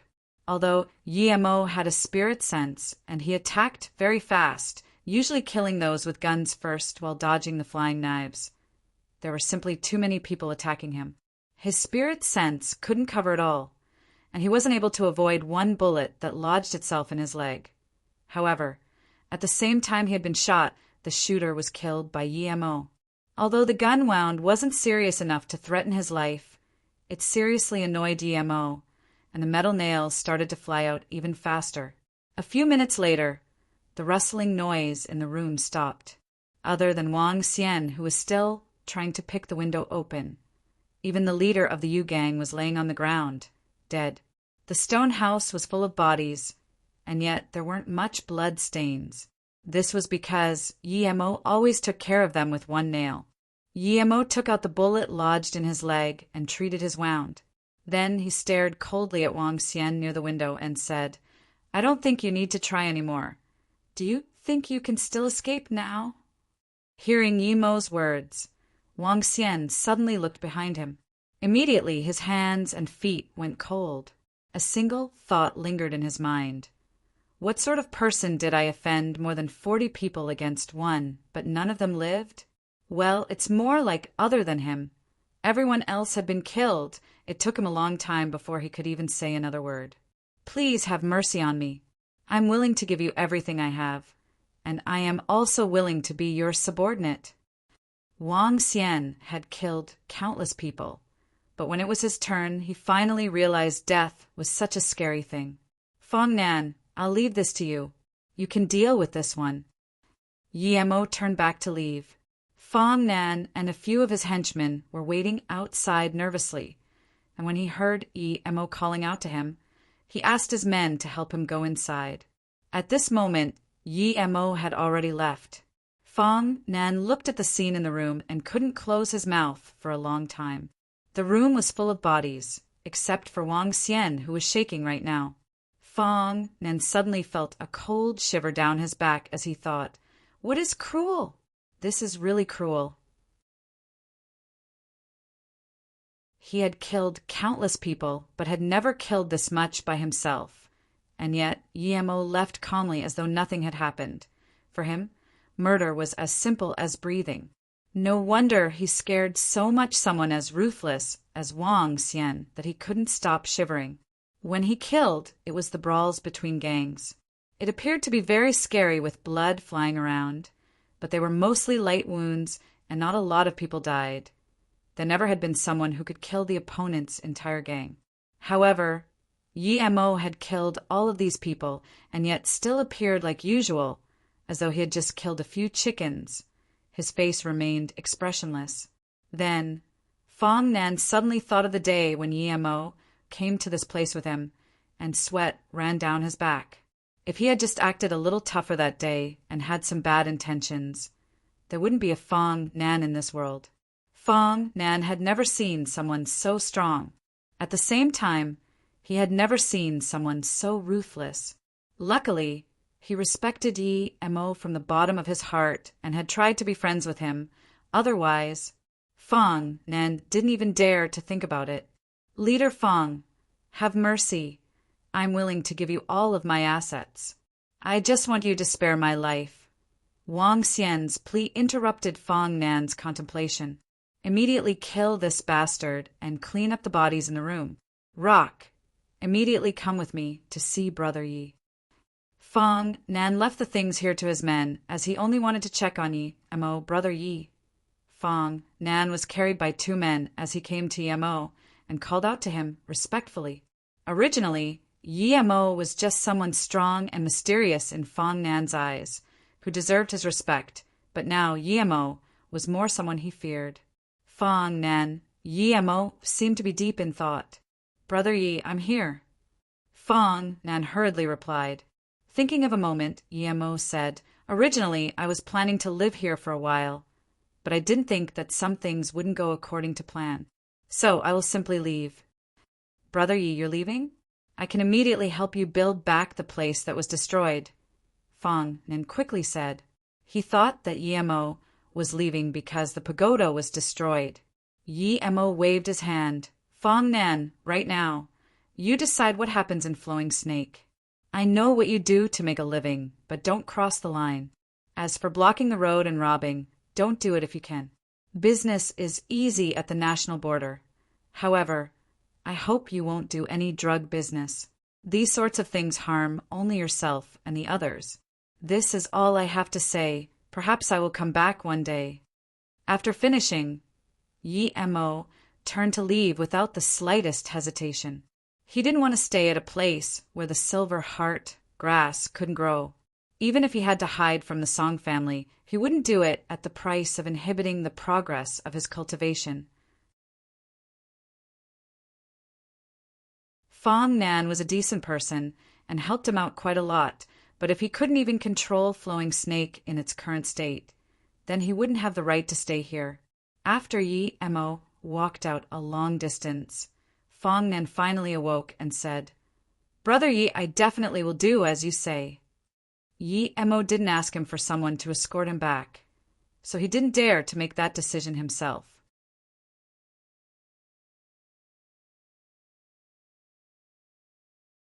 Chapter 66. Where did he go? Chapter 66. Where did he go? Ning Qingxue had already bought the place where Yi Mo used to live before. She felt that staying in Yu State was a torment and wanted to find Yi Mo, but she had no idea where he went. Ning Qingxue, who could no longer remain in Yu State, returned to Ninghai, and although she came back to this small yard once again, and the place didn't change, the person wasn't there anymore. Su Wei didn't know that the property had been bought by Ning Qingxue and still lived in her original room. However, recently there are people constantly questioning her and investigating the surrounding, and eventually they even took away all the surveillance computers. Su Wei had a feeling that this was related to Yi Mo, thinking back to the time she spent with Yi Mo together. She just remembered that she didn't even know what Yi Mo did. Su Wei, who just opened the door and was prepared to go out shopping, suddenly saw Ning Qingxue standing at the doorway by herself. She was stunned for a moment and asked subconsciously, "What are you doing here?" Ning Qingxue knew that Su Wei held a negative opinion of her, but she didn't feel that Su Wei was wrong. In her opinion, her understanding of Yi Mo was even less than Su Wei. "I'm living here because the rental period isn't over." Ning Qingxue didn't want to let her know that she had bought the house. If she did say it, then Su Wei would probably move out of here immediately. However, Ning Qingxue wanted things to be the same as they had been before, yet she knew this was impossible. Even if everything else was the same as the original, Yi Mo was no longer here. Su Wei wanted to say something to Ning Qingxue, but she didn't know what Yi Mo and Ning Qingxue's relationship was like. Besides, Yi Mo did pay for a year's rent here, so she didn't say anything in the end. However, she didn't want to stay any longer, so she left to pick up some groceries. Ning Qingxue went back to the room, looking at the place that looked exactly the same as before, which left her with an indescribable feeling of sadness. That bed, she was even laying down with Yi Mo and took photos on it. She had even tried to go farther into the act, which had even been noticed by Li Mumei at the time. Was that feeling before her true intentions? After sitting on the bed for a while, Ning Qingxue cleaned up the room, leaving everything exactly where they were. However, Yi Mo's small medical case was still in her luggage. For her, that was perhaps the last thing that Yi Mo left behind. She opened up Yi Mo's medical case again, and finally, she couldn't resist to take out Yi Mo's letter anymore. She had always resisted the temptation of opening it, but this time, after coming back to the place where she had lived with Yi Mo, the temptation was too strong for her. As soon as she opened it, a beautiful yet strong handwriting entered her eyes. Ning Qingxue didn't think Yi Mo's handwriting would look so bold as if it would come out of the paper. "Hello, Xiao. I left this letter for you before I left. Originally, there were some things I wanted to give you, but you hadn't been to school lately. Coming here, I was a lonely person, and you were my only friend. I was kicked out of my family, and my original father-in-law had broken off the engagement in front of everyone.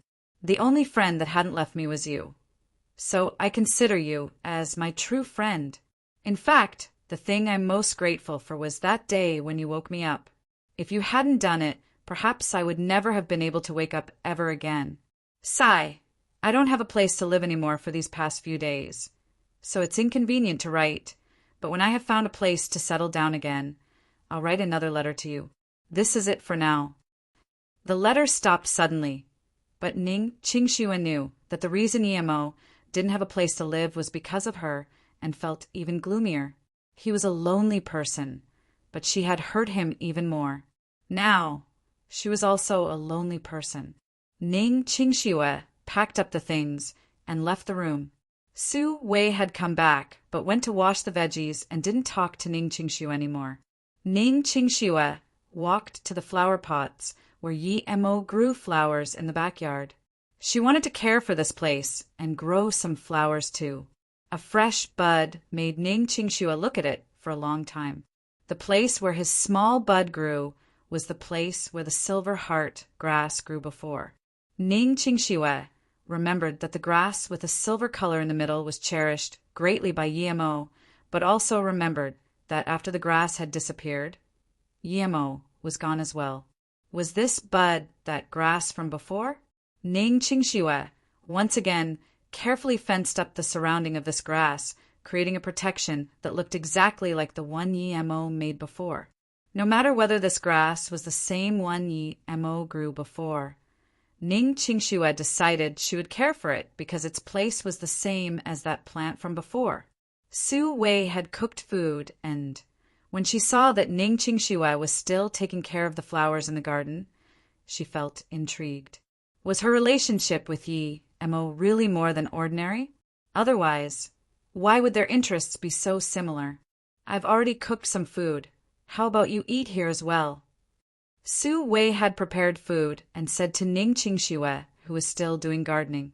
Thank you. I'm not very hungry, Ning Qingxue replied, but suddenly after thinking for a while she asked, Su Wei, did Yi Mo eat with you frequently? Yi Mo. Su Wei didn't know why Ning Qingxue would ask this, but she still answered, he only ate once with me and said that he was going to invite me out to eat. But now he still hasn't invited me and left without a notice. By the way, Ning Qingxue, what's your relationship with Yi Mo? Ning Qingxue could say another word. Yeah, what was her relationship with Yi Mo? They were no longer engaged since the marriage was a fake. She had no relationship with Yi Mo at all now, so what was she doing here? After a week, Su Wei astoundingly discovered that Ning Qingxue's lifestyle was shocking similar to Yi Mo's. They were both very shy and almost never went out. Furthermore, they had a similarity which was their love of growing flowers. Ning Qingxue often watched beside the flower pots, and when she did it was usually the whole day and actually didn't feel bored. The only difference was when Yi Mo lived here before, there was basically no one who came, but after Ning Qingxue lived here, that Li Mumei came quite a few times, and even someone called Su Jingwen came. Su Jingwen's beauty also gave Su Wei a little shock. She didn't know why there were suddenly so many beautiful women coming. In a private mansion of the Song family in Beijing, the manager of external matters, Song Hai, was immersed in staring at a map. A few days ago, he received a report saying that a youth looking strikingly similar to Yi Mo went into the town of Fengtang and went on a bus leaving toward Qi City. However, according to the driver, that person got off before even reaching Qi City. The place he got off was approximately in the Guixiang mountain range. However, the trail was cut off here once again. What Song Hai was staring at right now was the map of the Guixiang mountain range. This place was full of forests and mountains. If Yi Mo was really hiding there, it would be quite troublesome to find him. Ring, ring. Song Hai's phone rang and broke his train of thought. Song Hai frowned. He had exhausted himself mentally recently trying to find Yi Mo, and a phone call at this time made him feel uncomfortable. What is it? Song Hai picked up the phone and asked impatiently. Master Hai, Ning Qingxue from the Ning family had come to Ninghai and moved into Yi Mo's previous home. What do we do now? Master Hai, please enlighten us. The phone came from the people he sent to Ninghai in order to watch out for Yi Mo. However, he didn't think that they would be surveilling Ning Qingxue instead of Yi Mo. Song Hai rubbed his head and replied after a while. Keep an eye on her, but don't make any move yet. If there still isn't any news in a few days, find a few hoodlums and take her away. Yes, Master Hai, a very straightforward voice responded. Song Hai put down the phone and sneered as he talked to himself. I won't touch the Ning family for now, but can I touch you, Ning Qingxue? You will see what happens next.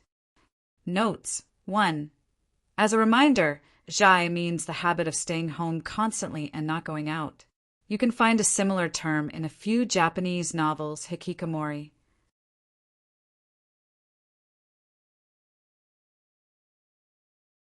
Chapter 67. Injury.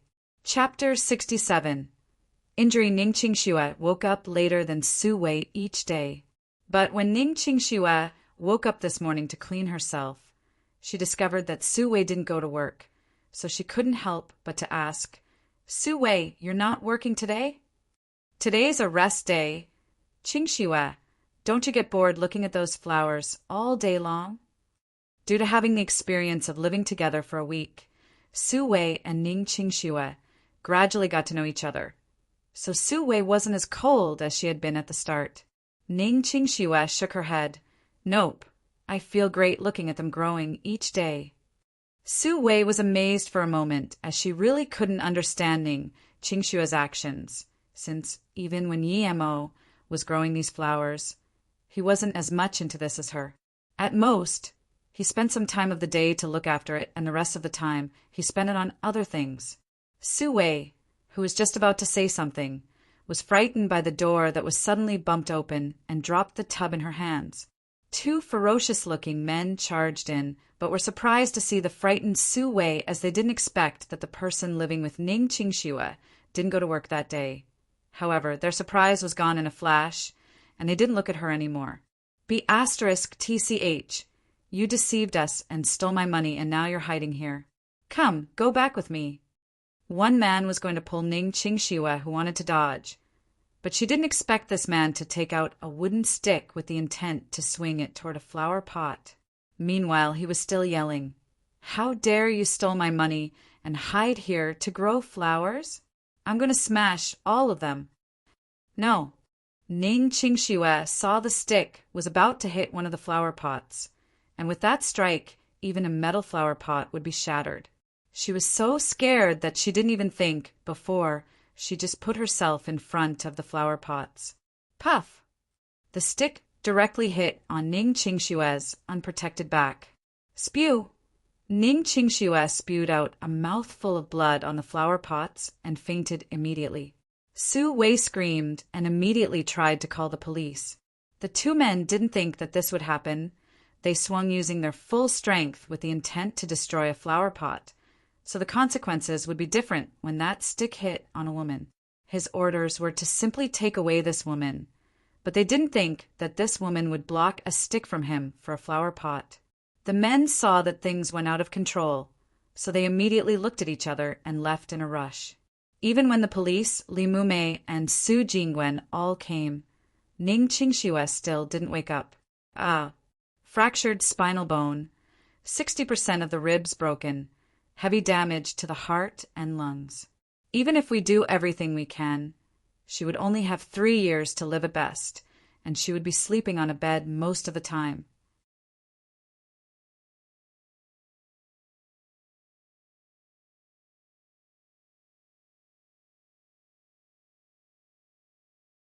If we don't treat her, she barely has a month to live. This was the conclusion drawn by the specialists in Ninghai's best hospital. Even if I go bankrupt, I will make the perpetrator pay. Ning Zhongfei was furious. Ning Qingxue was his only daughter, and for her he was even willing to break out with his father and his brothers. But now his daughter was beaten to the ground. A 30 or so year old-looking woman just held Ning Qingxue's hand and cried. She was Ning Qingxue's mother, Lan Yu. Qingxue, I won't let you be in this state without doing nothing. After crying for a while, Lan Yu stood up and rubbed her red eyes. She looked at her husband and said, I will find Su Su and help Qingxue exact revenge. Even if the Song family was more powerful than the heavens, I wouldn't let this pass. Previously, every time his wife had talked about Su Su, Ning Zhongfei would try to persuade her, saying that Su Su was in the hidden power factions, and it wasn't suitable for her to come out. However, this time Ning Zhongfei surprisingly didn't say anything. He just nodded with a stern face and said, No matter the costs, we can't let Qingxue be treated like this. Mom! Ning Qingxue opened her eyes for the first time, but as she saw that she was laying in a white room, she felt a heart-wrenching pain. Qingxue, you're awake. Lan Yu hurried over and grabbed her daughter's hand. I'm hurting so much, Ning Qingxue spoke, and sweat immediately cascaded down her face. Lan Yan felt pain in her heart as she knew that her daughter was suffering, not just physically, but inside her heart too. At this moment, she was hoping to be the one laying on the bed instead of her daughter. However, she could only console her. Qingxue, don't be afraid, Mom will cure you. Ning Qingxue shook her head with a struggle. I want to go home, Mom. Take me to that yard. I know myself. I don't want treatment. Ning Qingxue was clear in her heart. With her injuries, even if she was cured, she would be laying on a bed for the rest of her life, in the best-case scenario. She harbored the will to die and didn't want to stay in the hospital. Unfortunately, she wasn't able to see Mo once before she died and apologize in front of his face. Qingxue, don't be impulsive. Listen to your mom. Stay in the hospital. The doctors will definitely treat you. Rest assured, Mom will stay here with you. How could Lan Yu not know what her daughter was thinking? Her heart felt like it was getting sliced. Ning Qingxue wanted to shake her head, but she felt a sudden immense pain. However, she bit her teeth and said, Mom, can't you let me die with no regrets? I just want to return to that house. Take me back. I'm begging you. She breathed and said, Mom, give me that little case. After she said that, Ning Qingxue closed her eyes. Her pain no longer allowed her to continue talking, and she fainted once again.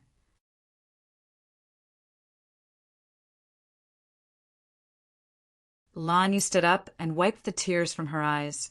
Zhongfei, why does Qingxue want to live in that house ever since she came back? What exactly happened between her and Yi Mo? Ning Zhongfei shook his head and said after a while, This is our daughter's last wish, and since we can't save her completely in the hospital, we should send her back to that house. We'll do everything we can to find the best doctors in the meanwhile. As long as there's even a sliver of hope, I don't want to give up. Put that case beside her bed so she won't miss it when she wakes up. Lan Yu nodded and agreed with her husband's opinion. Yi Mo didn't go straight to Luo Cang like Qi Wanqing had recommended. He wanted to see if he could find a job himself. If he really couldn't, then he would go work at Qi Wanqing's cousin's company. However, before this, he had to go to Ninghai and take away some soil from the flower pot in that house and take away his medical case. The reason he wanted to take some soil was for analysis.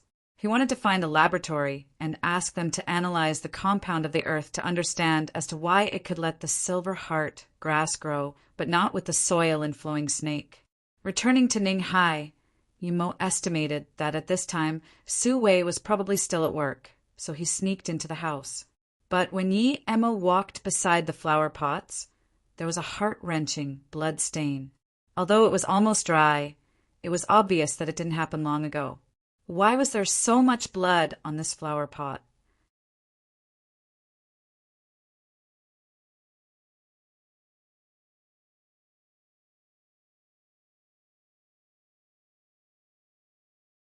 Chapter 68, Yi Mo's Return. Chapter 68, Yi Mo's Return. Yi Mo, you're back. A voice interrupted Yi Mo's concentration. He was stunned, looking at the blood stain, and didn't notice that Su Wei had come in. Su Wei, don't you have to work today? Yi Mo looked strangely at Su Wei. She was looking tired as she simply shook her head. Yesterday afternoon, Qingxue was injured and was sent to the hospital. Right now she is still in a critical condition. I just went there to see her. How come I didn't see you? Yi Mo was astonished. Ning Qingxue was attacked? How did Su Wei know that Ning Qingxue was attacked? Wondering about this, he asked, How do you know Ning Qingxue was attacked? You don't know. Su Wei looked at Yi Mo and asked intriguingly. She thought Yi Mo came back because Ning Qingxue was hurt, but didn't expect him not to know anything at all. Yi Mo asked with a strange voice, If she was hurt, how would I know? Are her injuries serious? Although he didn't really have a good impression of Ning Qingxue, she looked really similar to his master, Luo Yin, when she was melancholic. Thus, he still cared a bit about her. Otherwise, he wouldn't have agreed to Ning Qingxue's request previously. Qingxue had always been living here. You tell me how I wouldn't know. Su Wei was certain that Yi Mo really didn't know that Ning Qingxue had been injured. Yi Mo frowned. Ning Qingxue had been living here? He had already left. So the act was over. Why would she still be living here? With her family situation, how could she not have another place to live? Seeing that Yemo was lost in his thoughts, Su Wei spoke once again. After Qingxue had come, she had been living in your room and rarely went out. Every day, she would care for these flowers, and sometimes she would look at them from day to night. Ning Qingxue also liked flowers? Yi Emo looked at the flower pots in bewilderment. He liked flowers because he came here to grow the silver heart grass. Why would Ning Qingxue like to grow flowers? If she really liked it, why didn't he even see her come close to a flower pot for the 20 or so days he had been living with her? On the flower pot, one grass with some blood stain caught Yemo's attention. Although this grass just started to germinate, Yemo had already recognized that this was a silver heart grass, and the moment he saw the plant, Yemo was immediately excited. The earth here could not only grow the silver heart grass, but also make it germinate. Yi Emo immediately thought about why Ning Qingxue would grow this plant here. Was she a cultivator? But Yi Emo quickly realized that this newly germinated silver heart grass was actually from a seed that he had dropped before he collected the seeds. He didn't expect it to germinate. But how did Ning Qingxue know this was silver heart grass and took it so seriously?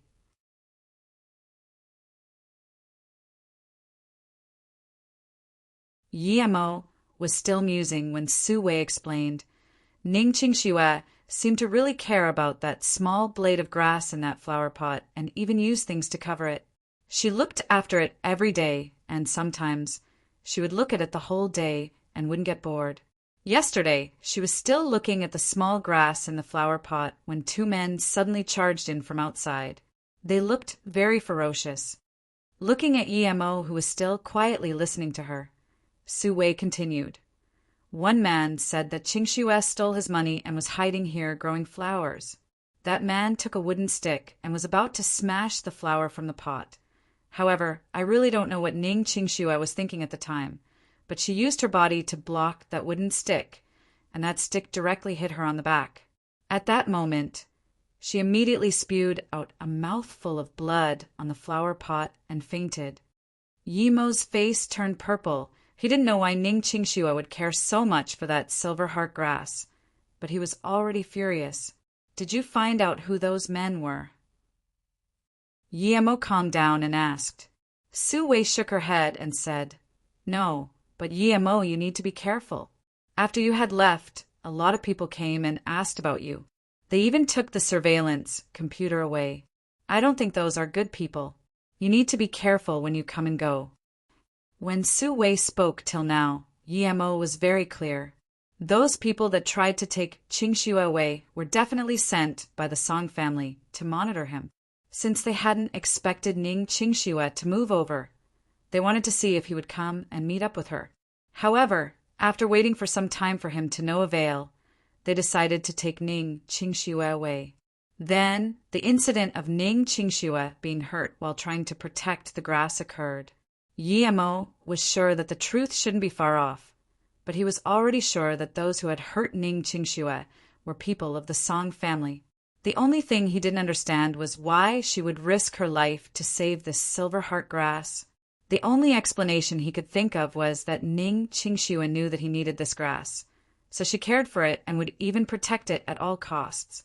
Although this was the easiest explanation he could think of, Yemo still believed this didn't make any sense at all because Ning Qingxue had never been so nice to him, so she should be even less for some grass he might need. Yemo thought to himself, Song family, since you want to fight, then we'll fight. If I, Yemo, fear a mere Song family, then I wouldn't even need to cultivate. I might as well suicide and enter samsara. Regardless of whether Ning Qingxue did it for him or not. Since she saved the silver heart grass, this incident was related to Yemo, so he should exact her revenge. Su Wei, I will visit Qingxue in the hospital, but don't tell her that I came here. Yemo bid Su Wei farewell and headed straight for the hospital.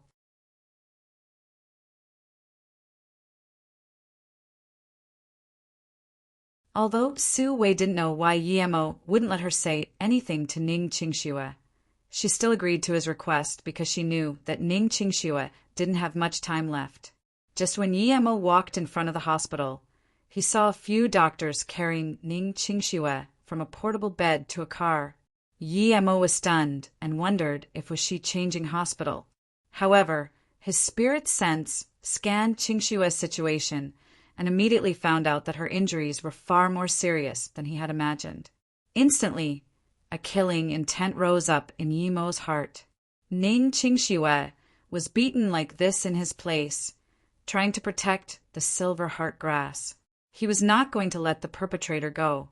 Ning Qingxue was carrying a case in her hands, which was the medical case he had wanted to take away. However, Yemo was astonished. Using his spirit sense to scan the case, he found 3 of the beads from the bracelet he had made for Su Jingwen. Why was this in Ning Qingshue's hands? And why were there only 3? He sighed to himself. If Ning Qingxue had these 3 beads on her wrist and not in the case, perhaps she would have been able to avoid the disaster. Yemo was just planning to secretly follow behind this ambulance, and just when the car left, he heard 2 nurses talking. This girl should be someone from a big family. Look, even the hospital director is running around. Yeah, I heard that she only has a month to live. This girl doesn't want to accept treatment and wants to go home. Although I can understand, there didn't seem to be much difference living on the bed, unable to move for a month or for a few years. Notes. 1. Samsara is a Sanskrit word that means wandering or world, with the connotation of cyclic, circuitous change. It also refers to the theory of rebirth and cyclicality of all life, matter, existence, a fundamental assumption of all Indian religions. Samsara is sometimes referred to with terms or phrases such as transmigration, karmic cycle, reincarnation, and cycle of aimless drifting, wandering, or mundane existence. Source: Wikipedia.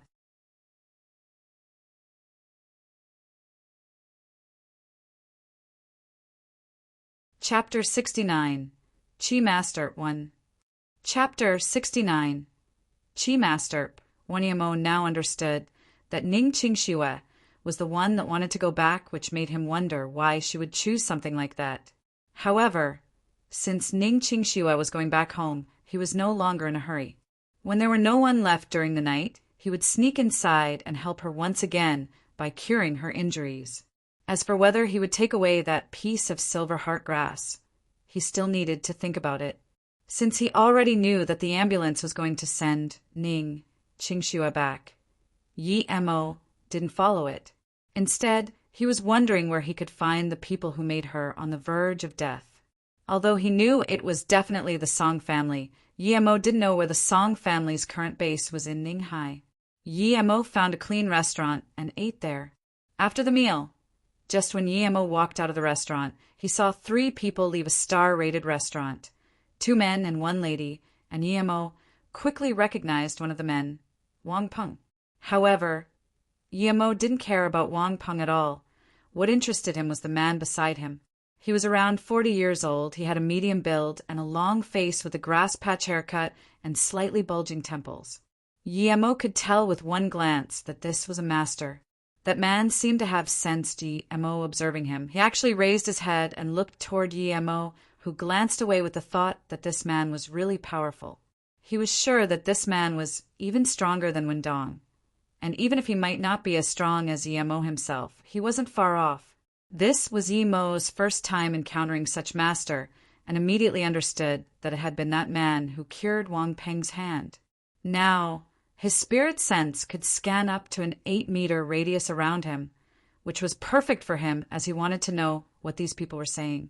Finally, Yemo stopped at a news agency not far away from where he could perfectly monitor those people without being caught out. I was really lucky to have brother who last time. Otherwise, my hand still wouldn't be able to move now. I really feel ashamed to be unable to properly thank you this time for coming to help me. A voice that seemed to be Wang Peng's could be heard. Yemo had now the confirmation that this man really did cure Wang Peng's hand, which meant that this man was a Chi master, and it was his first encounter with a Qi master on Earth. Even Win Dong, that he had met the last time, was only strong in brawling and assassination techniques, but she was far from being able to cultivate Qi. The middle-aged man waved his hand and said, "You are too polite, young Master Peng. Your father is also on young Master Tan's side, so this little gesture of help is nothing. However, just try not to go mess with those people selling fake medicine on the streets.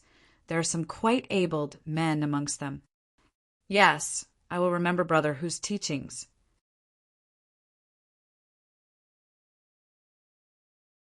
"I have to trouble Brother Hu to say hello to young Master Tan for my father, as it's a bit inconvenient for me to go over right now. Anyway, thank you, Brother Hu." Wang Peng's tone was very respectful.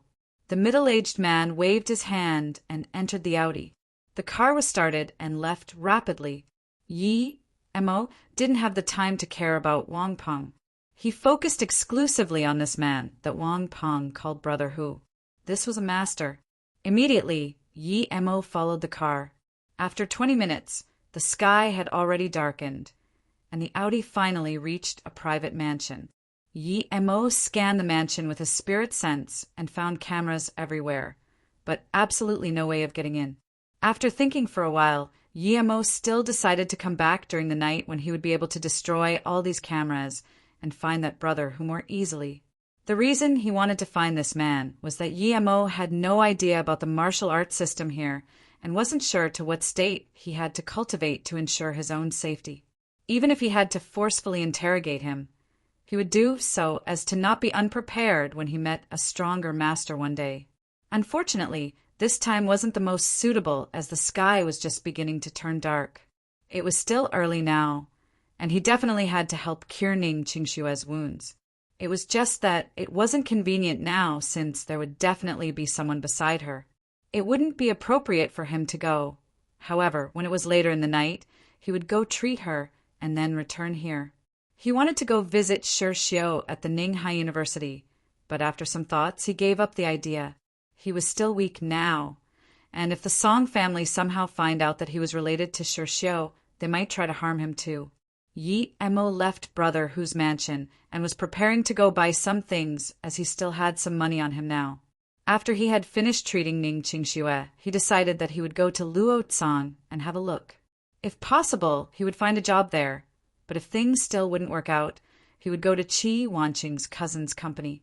His idea was to find a place to rent, and once things were more stable, he would get the content of the soil to be analyzed and then plant a few seeds of the silver heartgrass. After all, its growth period was very long. During this time, he also intended to go to the Taklamakan Desert. He didn't want to wait until the silver heartgrass was mature before leaving. That was wasting too much time. On this earth scarce of spirit qi, he really wouldn't know when he would be able to cultivate to a degree he wanted if he wasted time like that. Although it wasn't foreseeable how strong he would get if he continued like this, there was still hope if he tried, and if he didn't, there would be nothing but regret.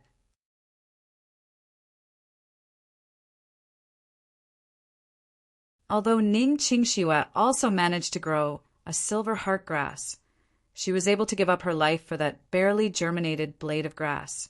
And even though Yi Mo didn't know why she would do something like that, he couldn't bear to think about it any further. It's really you. I finally found you. A voice broke Yi Mo's contemplation. Yi Mo turned around and found someone that he knew. That person seemed to be called Fong Weiqing, and he met him last time when he was practicing his martial arts in the Qing Du Lake Park. At that time, he had wanted to spar with Yi Mo, but was defeated in only one move. "Oh, it's you, Fong Weiqing," Yi Mo nodded. Fong Weiqing was quite straightforward.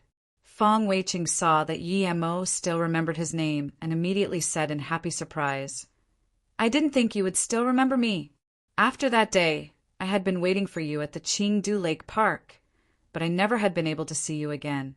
It's really lucky for me to see you here." Yi Mo smiled and said, "You need something from me?" Fong Weicheng rubbed his hands nervously. He knew that Yi Mo was quite strong. Even a few of him combined would be no match for Yi Mo. I was wondering if you had time for a chat." Fong Weicheng seemed very hopeful. Yi Emo thought that he still had some time now and didn't have a place to waste it on. Since Fong Wei-cheng had something, he might as well go see it. Therefore, Yi Emo nodded and said, "Fine." Seeing that Yi Emo agreed, Fong Wei was elated. He hurriedly brought Yi Emo to a quiet Western restaurant. He didn't even ask if Yi Emo had been here and just ordered a few dishes. Although he hadn't eaten Western cuisine before, Yi Emo felt it was quite good. After eating a few mouthfuls, Yi Emo asked casually, "What's up?" If Fong Wei-cheng was going to ask him to become his master, then Yi Emo would refuse it without a second thought. He didn't have the time to be teaching disciples. Fong Wei-cheng saluted with his fists and said, "I haven't asked for your honorable name yet." "I'm called Shering." Yi Emo didn't want to reveal his real name in Ninghai.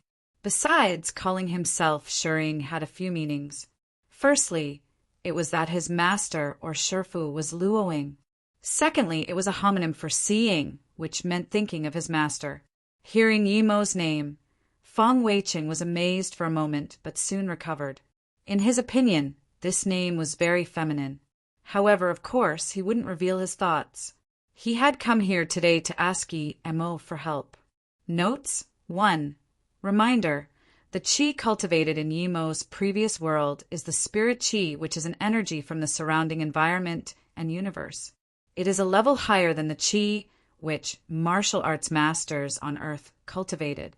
To avoid any confusion, the qi which mortal martial arts masters cultivate is called qi instead of qi.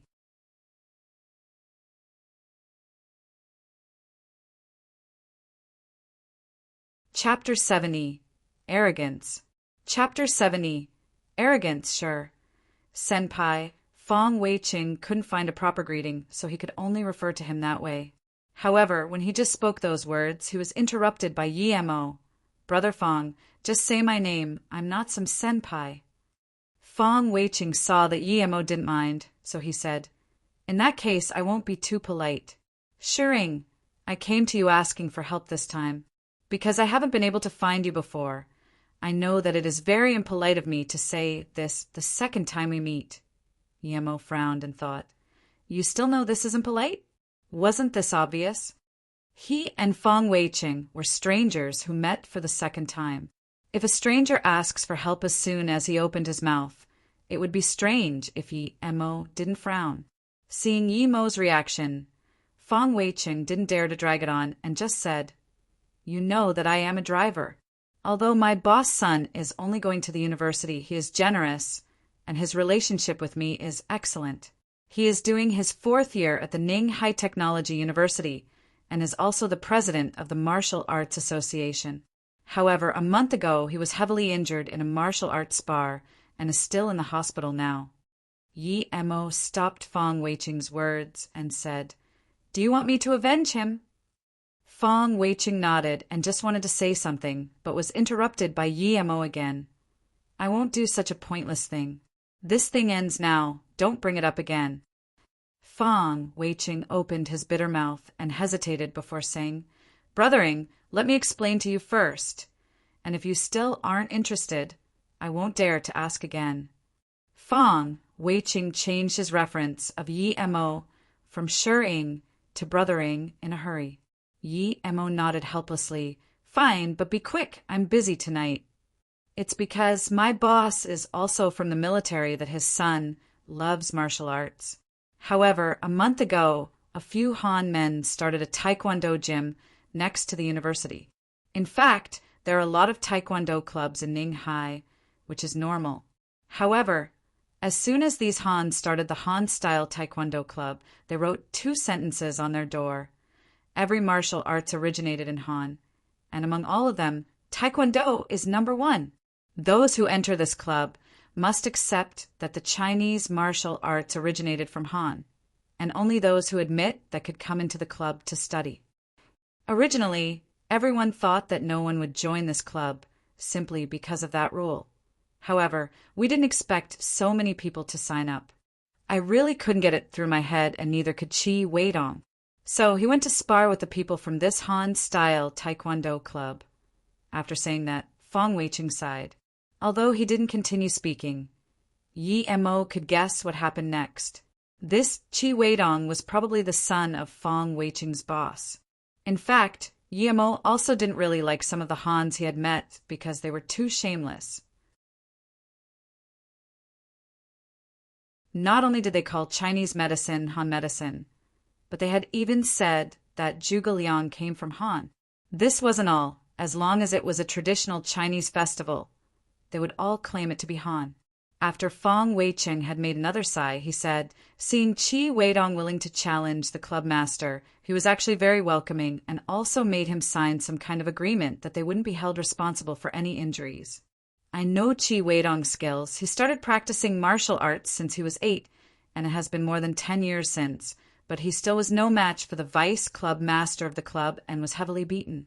However, due to the prior agreement and the fair nature of the match, there was no way to reproach anything to them. Due to Qi Weidong's injuries, many masters in Ninghai went to challenge them, but all of them came back heavily injured. That Han was indeed strong, and it's been a month, yet no one in Ninghai was a match for that man. Later on, they even set the challenge at each university to increase their influence.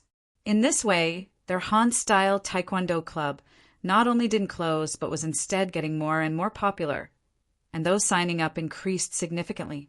I really don't know what these fellow Chinese are thinking. Fong Weiqing seemed furious after he had spoken. Yi Mo smiled faintly in the meanwhile. He had heard once that the Chinese had tried to reject the Japanese imports for a certain number of years already, but there were still so many people buying Japanese products, still giving them money so they could turn it into bombs and throw it back. Although the current world still waged war, it was only partial war, and those young men and women living in the peaceful era wouldn't be able to think of more deeply about those kinds of things. Their emotions for their country were mostly in their mouths and not in their hearts. They would forget it after speaking. Compared to the older generation that had experienced war, they were missing a lot of things. Usually, when they bought things, they only cared if the brand was famous or if the appearance was good, and as for where it came from, rarely anyone bothered to check. This wasn't to say that they didn't love their country, but more like they didn't have that subtle notion in mind. Of course, Yi Mo was able to empathize with Fong Weiqing's emotions. He wasn't an angry youth, but someone saying that everything belonged to them made him feel uncomfortable. Yi Mo was also a Chinese now and knew that they had a long history. He believed that the Han's Taekwondo originated from Chinese martial arts, yet now they were saying the opposite. Since he was able to help out, Yi Mo asked, "Brother Fong, what time is it now?" Fong Weiqing looked at his watch and answered, 7:30. Yi Mo nodded. "I still have 3.5 hours. If you can arrange a match within this time, I should be able to help you with this." Fong Weiqing stood up excitedly. "Brothering, I can definitely do that. Right now, they're hoping that someone would fight with them. And now they would hold the competition with lots of promotions at every university to raise their fame." Afterward, Fong Weiqing immediately picked up the phone and started to make a call. Ning High Technology University. A gym that could only contain 3,000 people was filled with more than 4,000 people now, and the lights were on inside because right now there was a match in progress. One was the president of the Ninghai University Martial Arts Association, Li Bangqi, and the other one was the Han-style Taekwondo Club's vice club master, Pu Dongheng. The reason the vice club master was the challenger was because one had to beat him first before the club master came himself. However, since the establishment of the Han-style Taekwondo club a month before, no one had been able to beat Pu Dongheng in a match. Many challengers either broke their arms or legs. Even though Li Bangqi was only the president of one martial arts association in Ninghai University, he had represented Ninghai in participating in the National Youth Martial Arts Competition and won the 3rd prize.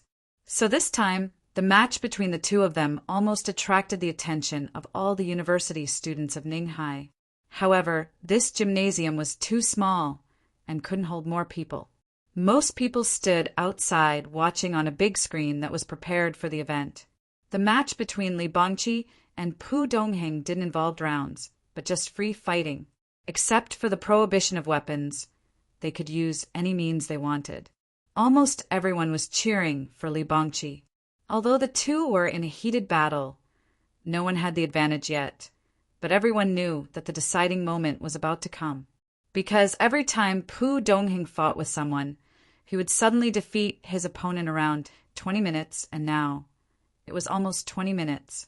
Li Bangqi originally thought that even though a mere Han had beaten many masters in Ninghai, he was still a Han, so Li Bangqi didn't take him seriously.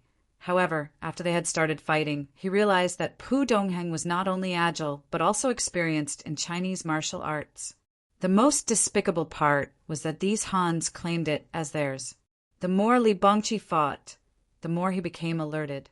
He had already taken a few punches from Pu Dongheng, and even though he had a strong body, and it didn't really matter much for the moment, he was the only one to know that he only landed one kick on Pu Dongheng, causing barely any damage to him.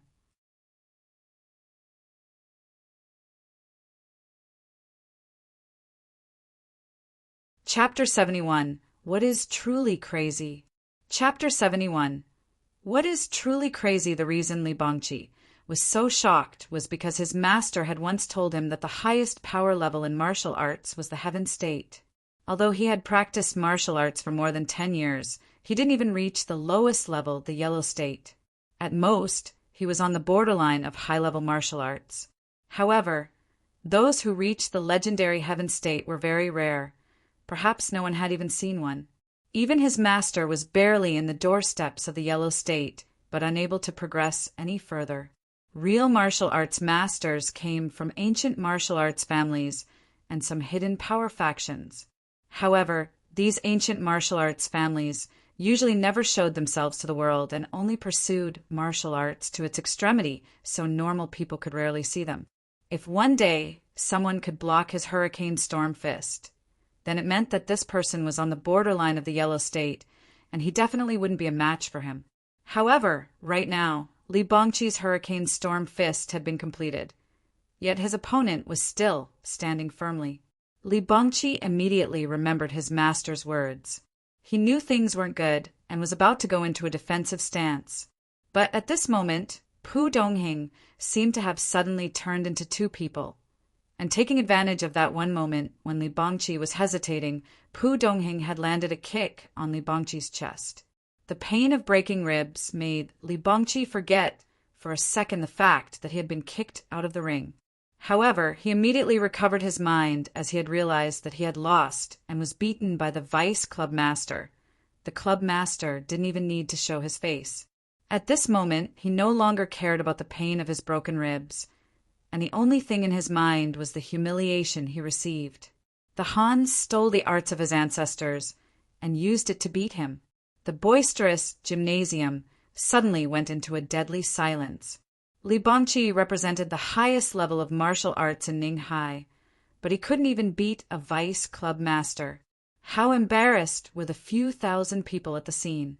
The reason Li Bangqi made his move today was because he had just come back from Beijing the day before, and yet he hadn't expected to suffer loss as soon as he arrived. The vice president of the Ning High Martial Arts Association, who is also the chairman of the Ning High Technology University's Student Association, Chen Weilin, said with a face full of disappointment, "Quickly take Bangqi to the hospital. We surrender this match." There was sighing everywhere in the gymnasium, and many people started to leave in disappointment. Suddenly, Chen Weilin's phone rang, and as he picked up the call, he had only heard one sentence before exclaiming, "What, you found him?"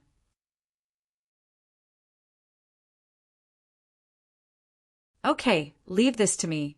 Club Master Pu, we still have one more member of our Martial Arts Association who wants to challenge you today. This is the last challenge, and if we still can't beat you this time, I will represent the Ning High Martial Arts Association not to challenge you ever again." Chen Weilin's words immediately caught everyone's attention. Not challenging them again meant accepting their status, and everyone thought that Chen Weilin was mad. "Ha ha ha ha! You're welcome to send more contestants. Our Han martial arts masters aren't afraid of challenges. On the contrary, we worry that there are no more challenges, and I was starting to wonder why there was only one every few days. Pu Dongheng laughed cockily. He wanted more challenges, since the more there were, the more famous his Han-style Taekwondo club would become. What? There's still someone challenging him? Stay to support him. We must beat these Hans until they know what true Chinese martial arts is. Yes, we must stay to support our people. If you want to stay, you can stay. I'm sick of the disappointment. I'm leaving. Yeah, leave. Why stay and cheer for the Hans? With the heated discussions, half of the people left, and the tightly squeezed place was quickly becoming more spacious. However, some of those who were watching the match outside heard that there was another challenger incoming and decided to stay. Soon, new people squeezed into the gymnasium, and the place that was just becoming empty became full again. What sort of person is it? Does he want to challenge the Han? But even if he loses, I will still support him. At least he isn't a coward. Yes, of course, we support him. Unlike some people, they lose their vigor after seeing a loss, so no wonder the Hans are so cocky. I heard it was because Chan Weilin received a last-minute call and arranged the match. However, the Hans definitely want more people to challenge them. This way, they would become more famous. Famous? I don't think so. The challenge hasn't started yet. How would the Hans know they would win? When Yemo came to the Ning High Technology University, he didn't think that there would be so many people at the scene. It could even be described as a sea of people. Despite that Yemo was a cultivator who was originally from another world and preferred peace, he still resonated under the fervor of these hot-blooded students and Ning High citizens. What he didn't know was that this was only the scene after half of the people had already left. Yi Emo followed Fong Weichin into the passage and entered from the back. No one came up and said anything because he looked too ordinary, so ordinary that he didn't look any different from an ordinary, quiet student. Brother Fong, did you find that master? Did he come? Where is he? Chan Weilin saw Fong Weiqing and immediately asked a few questions. That's him, Shering. A master of the martial arts realm. Fong Weiqing pointed at Yemo and said, Huh. Chun Weilin was so surprised that he was startled.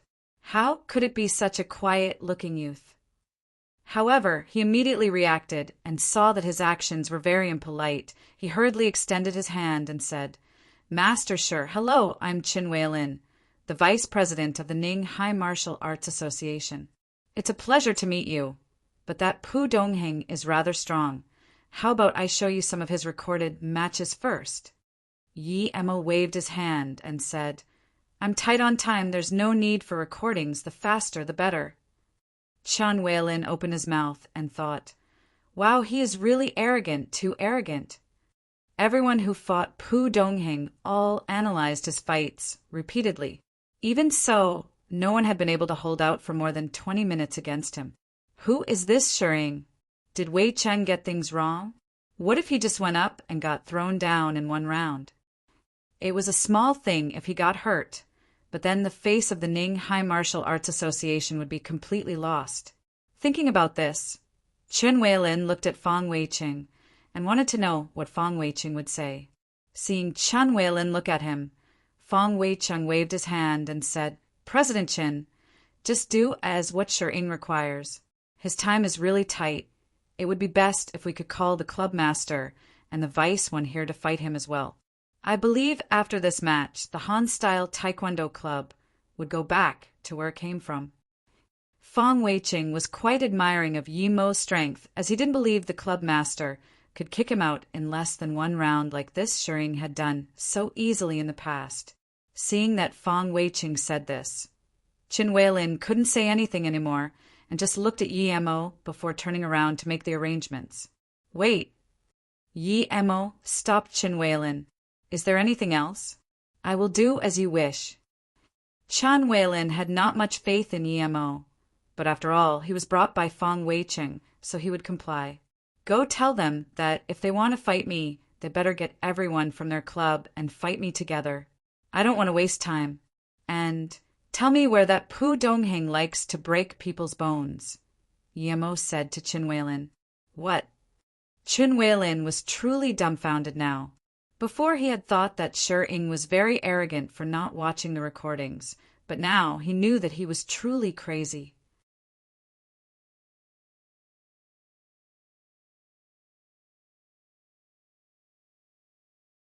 Chapter 72. Descent of the Crows, but... Chapter 72. Descent of the Crows, but what? Although Pu Dongheng could speak fluent Chinese, he was so angry that his accent changed after hearing Chan Weilin's request. He had been challenged for a month, and no one in Ninghai was a match for him. But now, someone wanted to challenge everyone in their club at the same time. Pu Dongheng's face turned purple as he said, "Okay, but he must beat me first." Perhaps after he had fought me, he wouldn't say such things. "I'm sorry, President Chin. I want to ask you to tell him that there will be injuries in the fight. Don't regret after he goes in the hospital. Although our club welcomes challengers, not every little prawn can come and challenge us.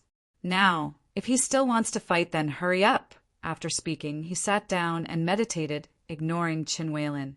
What? The challenger tonight wants to challenge the entire club. Is this real? What a boss. Who is this? Even if he loses, I will still support him.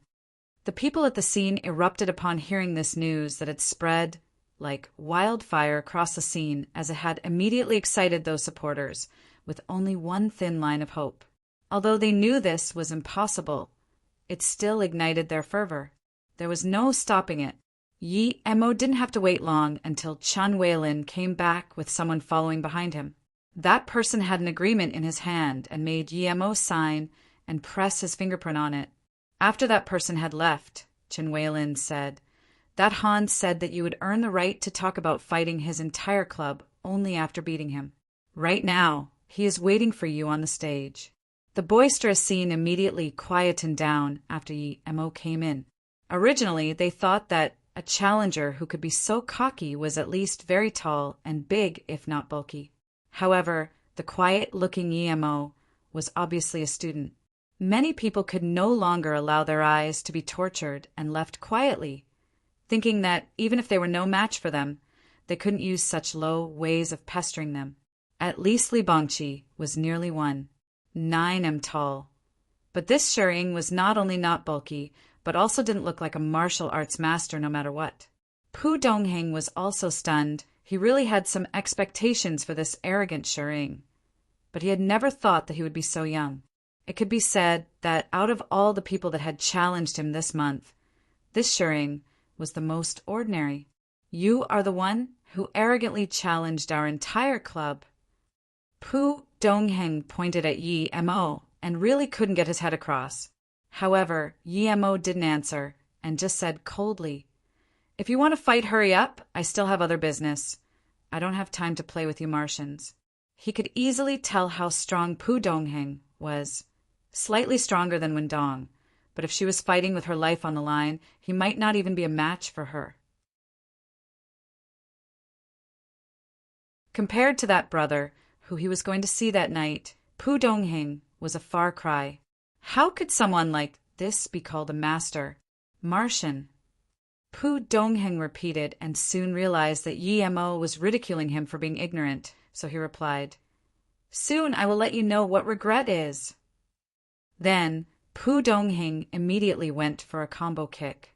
Pu Dongheng believed that if he used this combo kick, Yi Emo definitely wouldn't be able to dodge it.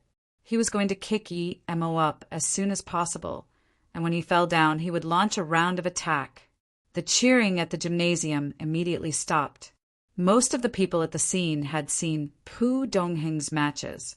This was the first time he had used his combo kick as soon as the match started. The less brave girls didn't even dare to look at Yi Emo anymore and just closed their eyes instead. Yi Emo sneered. From the way Pu Dongheng moved, he could tell that he wouldn't be able to improve in his life at all. His movements were too reserved, and although Yi Emo didn't cultivate Chinese martial arts, He knew that someone who tried to kill his opponent on the first attack wouldn't be someone strong unless he was actually countless times stronger than his opponent. And this Pu Dongheng wanted to beat him senseless with one move? He thought too high of himself. Yi Mo didn't even move and just stared coldly at Pu Dongheng's combo kick. Oh no. Everyone who looked at Yi Mo sighed. He didn't even know how to dodge. This was too stupid. Chun Weilin must have gone mad from the losses and found someone like this to get beat up. Pu Dongheng's idea was good, and it seemed insurmountable to him.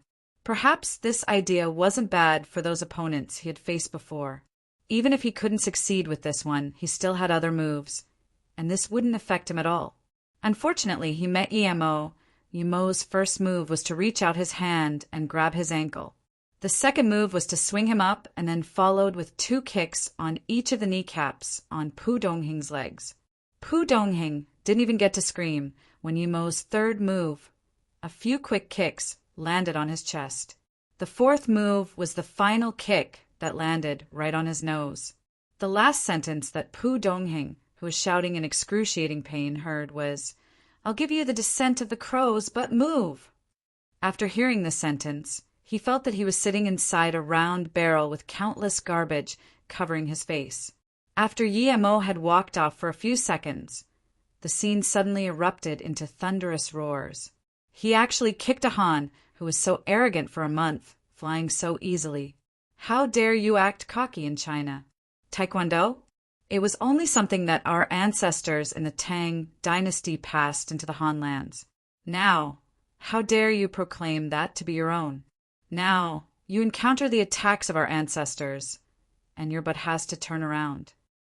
The gymnasium was rumbling. There were countless calls going out or coming in. Quickly come, it's true he really was beaten, and in one move it was so fascinating. There should be more, later on, come quickly. But there are no longer seats here anymore. Ahahaha, your fault for leaving. God, luckily I didn't listen to you. That was really a show. One move. What? How to describe that move? Just pretend it was Bruce Lee. Yeah, go regret, no time to talk to you. I need to go see my idol. No, I can't deal with it. I love Shering, I want to marry him. Stop drooling. Just look at you, Sai, it's a bit hard. Miao Yuan, do you want to die? What? He actually won? And in one move? What the hell? Why is my luck so bad? I've been watching it for a month, but I didn't get to see this. No, I must get there. It's too exhilarating. A young man who was eating fast food immediately hung up and quickly went out. Hey, you still haven't paid for your food yet. When the boss rushed out, there was no one left.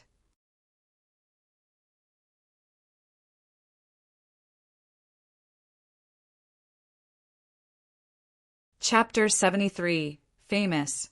Chapter 73. Famous. That Shering kind of looks like someone from my school. How is this possible? Immediately, a Ninghai University student realized that Shering had similarities with Yi Mo, but obviously didn't dare to believe that thought. Who didn't know who Yi Mo was in Ninghai University? How could he become Shering? Uft, keep dreaming your school? The strongest in your school, Li Bongqi, has already lost. The student who spoke before felt so as well. After all, there were too many similar-looking people, so he didn't say anything anymore. Master Shi, I didn't think you would be so strong. It was really right to invite you this time. It's almost like a dream. Qin Weilin was so excited that he didn't know what to say anymore. He didn't think that this Shering would be much, much stronger than what Fang Weiqing had proclaimed. That cocky Pu Dongheng was absolutely out of his league. Although Fang Weiqing was sure that Yi Mo would be eventually the victor, he didn't think he would win so cleanly. A tall girl ran in, and looking at Yi Mo, hopefulness glimmered across her eyes. But she still remained calm and said to Qin Weilin, "President, some journalists want to interview Brother Shering." Of course. Qin Weilin also wanted journalists to interview him. For him, the more known this event was, the better, but he still needed to ask for Yi Mo's permission. Yi Mo heard the girl's words, but waved his hand and said, "There's no need for an interview. Hurry up and arrange for that club master to fight me." I don't have much time.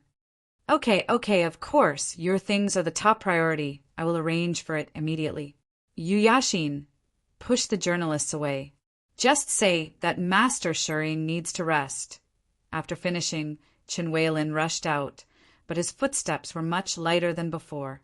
Seeing that Chen Weilin went out, Yu Yashin suddenly took out a small notebook and pen.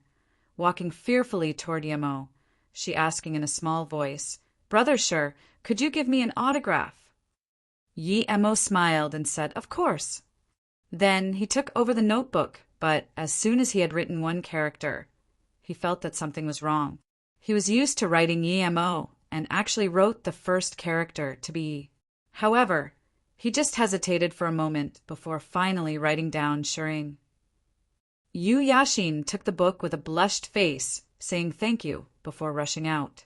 She still needed to tell the journalists that they couldn't do interviews, but her heart was still beating rapidly, thinking about the admiration she would receive from her schoolmates in her dorm. She couldn't resist revealing a smile at the edge of her mouth. Why won't Mr. Shir be interviewed? The female journalist was very shocked upon hearing that Yi Emo rejected interviews, although she was only one media body of Ninghai. Who didn't want to be famous now? There was a chance to be famous, but he didn't take it.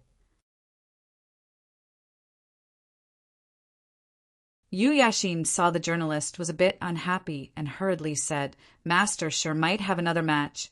How about you ask President Chen later? I can't make this decision." "Fine, I will go talk to your vice president, and if that still doesn't work, I will go straight to the president of the Ning High Martial Arts Association," this female journalist spoke angrily. She was very unhappy with the condescending attitude that the Ning High Technology University was adopting. Just when Yemo was getting impatient while waiting for his next opponent, Chen Weilin hurried in with a face full of excitement. How did it go? Fang Weiqing had been staying with Yi Emo. He knew that Yemo's time was short, so he asked Chen Weilin as soon as he came in. The Han surrendered. The Han-style Taekwondo club will leave tomorrow and won't use that title ever again, Chen Weilin said excitedly with a face full of pride and satisfaction. It was as though he had defeated Pu Dongheng himself. Fang Weiqing frowned and said, "How could the Han surrender? Their club master is really strong. I've seen him before. He is definitely much stronger than that Pu Dongheng. This shouldn't be." However, Chen Weilin replied, "Yes, they said it very clearly and even signed." That club master checked Pu Dongheng's wound and looked at the recording. Then he immediately surrendered. However, he said that it was only temporary. He would fight Master Shir at the same place a year later. Yi Emo frowned. He didn't have time to fight them again a year later, but since they surrendered now, he couldn't fight them again today anyway. Seeing Yi Emo frown, Chen Weilin immediately said, "I didn't agree with him, but he said that I didn't need to. He would come here a year later. And if Master Shirring didn't come to fight him, he wouldn't blame you. He just said that if you didn't come, then it would be obvious who would win. They lost, and yet they are still so cocky. These Hans are really shameless." Fang Weiqing was angry. Yi Emo waved his hand and said, "We can talk about these things a year later. I'm leaving now." He stood up and headed for the door. Seeing that Yi Emo was about to leave, Chen Weilin hurriedly said, "Master Shirring, today is a joyful day. How about I invite you to a dinner with us at the Ruwei Tower? Also, a few journalists are waiting outside for you." Yi Emo smiled and said, "There's no need for that. I still have things to do anyway. I'll just leave using the window so there won't be any trouble with the journalists outside." He didn't even wait for their response. He opened the window and jumped out. Wait, this is the third floor. However, Chen Weilin had barely enough time to finish his sentence before Yemo had already disappeared from the window. Chen Weilin and Fang Weiqing rushed to the window, and yet Yemo was nowhere to be seen. Although Yemo had left, this scene was actually more chaotic. People were celebrating, drinking champagne and beer everywhere, and the room was filled with happy shouts, simply because the Hans, who had been winning consecutively for a month, had admitted defeat. They could take what was yours in front of you, but making them admit defeat was extremely hard. At this time, Shi Ying's name had spread throughout the entire university and was spreading outside even quicker. Many people were starting to know that a great master called Shi Ying had appeared in Ninghai. The happiest people tonight were those who got to see with their own eyes the match between Yi Mo and Pu Dongheng. But the unhappiest were those journalists who waited for him for a long time and still didn't manage to see him. And then there was the last group of people, the morose one. They were the ones who left at the last minute. Now, no words could describe their feeling. Regret was too light of a word to describe their feeling. It was as though a hardcore Chinese soccer fan was watching the World Cup between China versus Spain in the finals, and after 90 minutes, the score was 0-4 with China losing, although the referee had called for 3 more minutes of overtime. Because of the disappointment, a lot of soccer fans had left the stadium. Yet, 3 minutes later, they learned outside of the stadium that China had scored 5 goals in 3 minutes and eventually pulled down Spain from the throne with a score of 5-4. But the last 3 minutes, they weren't there to see it. How depressing would that be? The time was already around 11 p.m., so Yi Mo quickly left the Ninghai Technology University. What he wanted to do first was to treat Ning Qingxue, and at this time, the person staying with her should be already asleep.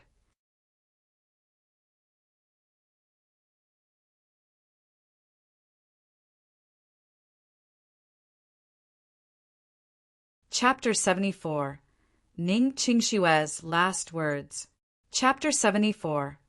Ning Qingxue's last words. When Yi Mo came to the house, he found a 30 or so year old woman still sitting in front of Ning Qingxue's bed and looking quite similar to her. It was probably Ning Qingxue's mother. However, she looked really young, and if Ning Qingxue's incident didn't occur, she would perhaps look even younger. With Ning Qingxue's mother here, Yi Mo didn't know whether or not he should go in now. Just when Yi Mo was hesitating, the woman beside the bed spoke. "Qingxue, you should let go of that case and sleep." "Mom, you can go to sleep. I want to have some quiet time to myself."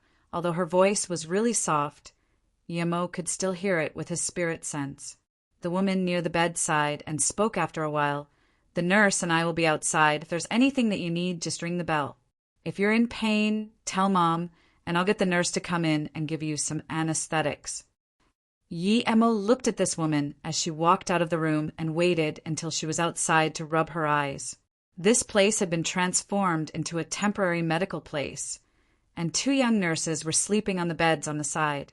Yi Mo waited for a while, and when that woman sat on the bed, he went over quietly and pressed the chakra point of the 3 women inside the room to force them to sleep.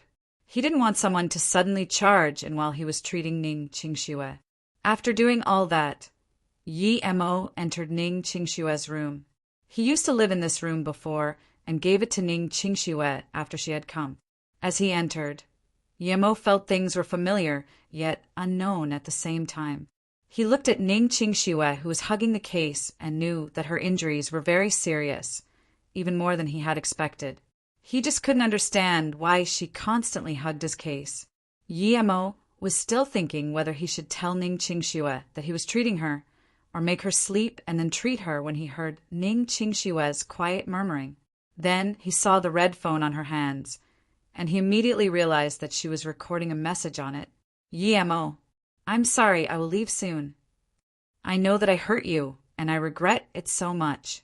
I really wanted to see you once before I passed away to apologize. After experiencing all that, I finally know how naive I am. However, I finally realized how magnanimous you are, but it is already too late. Besides, the only thing I do not regret is blocking that grass. I only regret the way I treated you. After reading your letter, I understood how lonely you were. You never had friends, and yet I was still a nasty woman, hurting you again and again. I even used the money you earned from selling your blood to buy a few $1,000 bottle of wine. But I never thought about how you would feel. I just did what I wanted without thinking of the consequences. And when I finally understood things, it was already too late.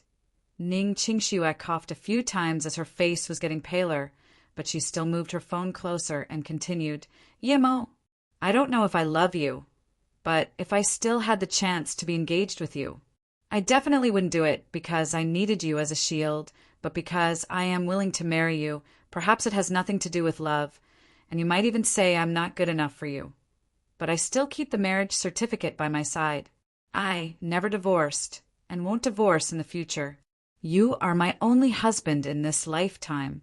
Regardless if you know it or not, regardless if you agree or not, I, Ning Qingxue, am willing to be your wife and am your wife. Yi Mo, I still have to apologize to you. I was your wife, but I never took on the responsibilities of a wife for a single day. Instead, I got you into so much more trouble. I was like an immature child, thinking that I knew everything. She paused for some time. Yi Mo, I will protect you from heaven. You need to stay well. It's a pity that I wasn't even able to leave a child for you.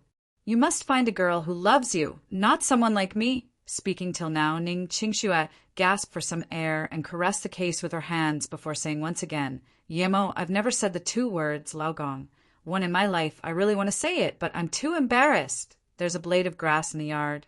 I took care of it every day because I've seen you do the same with the previous one. I don't know if it could be useful to you. If it is, then take it away when it matures. Perhaps that is the only thing I can leave to you. Yemo. Lao Gong, are you still well? Ning Qingxue's voice gradually got lower. Yi Mo suddenly felt sour and guilty in his heart. When he had helped Ning Qingxue before, he wasn't as magnanimous as Ning Qingxue thought him to be. He just thought that Ning Qingxue's gloomy face looked like his master Luoying, so he was willing to help her. He wanted his master to also have people helping her if she ever was in trouble. And the money from selling blood, he didn't go for her. Even if he had had more money than he could have spent, he would have still gone there. Wasting was bad. But Ning Qingxue thought that he was trying to make a living for her and still felt guilty about it. It could be seen that Ning Qingxue was a kind-hearted girl. It was just that the environment she lived in and her family background gave her a sense of aloofness that made her have a distaste toward strangers. However, if you peeled away the layer of her shield, she was a kind-hearted, yet pitiful person.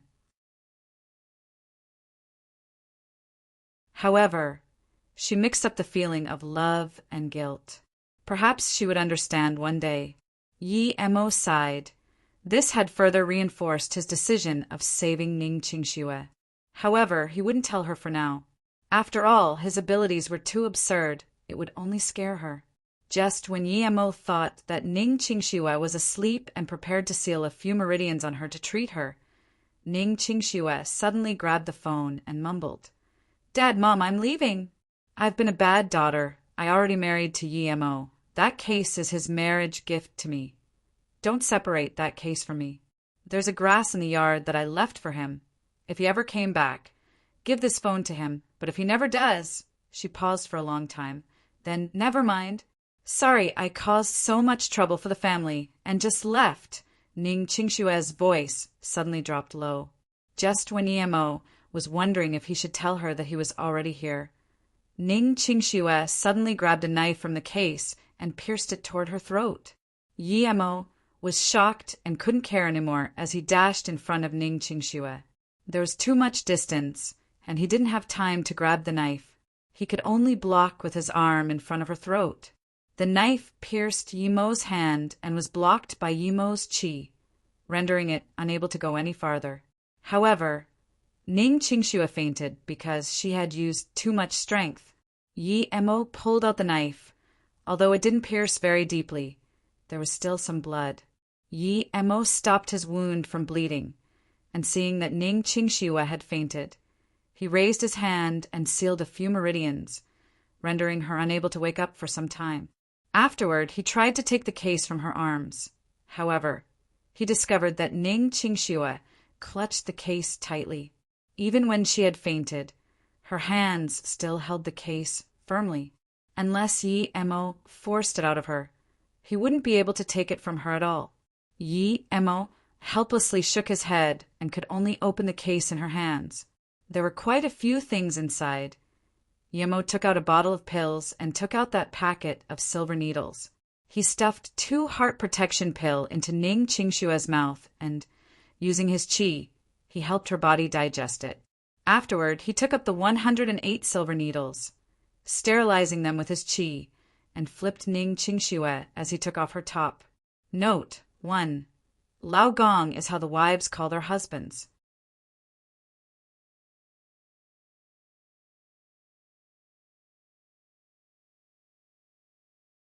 Chapter 75. Treatment. Chapter 75. Treatment with Ning Qingxue being such a beautiful girl. Although Yi Mo had never seen her back, he could still imagine how white it would be. However, when he finally saw her back, it was almost fully dark purple, showing how hard she had been hit that day. Seeing the wound on Ning Qingshue's back, Yi Mo's killing intent rose once again. Song family, I won't let this go. Yi Mo unbuckled Ning Qingshue's bras, and the 108 silver needles in his hands quickly fell onto Ning Qingshue's back. At the same time, his 2 hands kept massaging Ning Qingshue's body. As his cultivated qi gradually permeated into Ning Qingshue's body through his hand, her broken meridians, organs, and backbone began to slowly recover. Luckily, Yi Mo had left some medical pills here. Otherwise, it would be very hard to heal her in only one night with her wounds.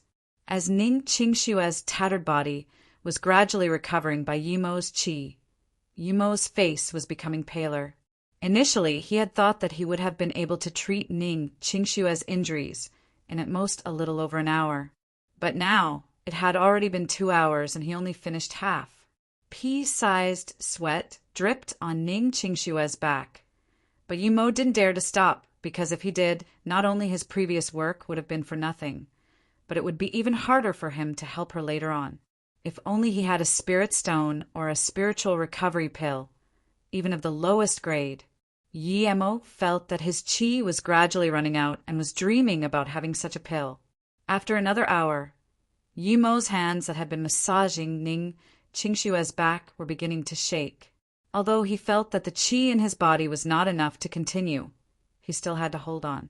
Despite knowing that he may lose his powers like this, he had no choice. He overestimated his powers and underestimated Ning Qingshue's injuries. Although Yi Mo's face gradually turned bad, Ning Qingshue's skin was continuously returning to a healthy white.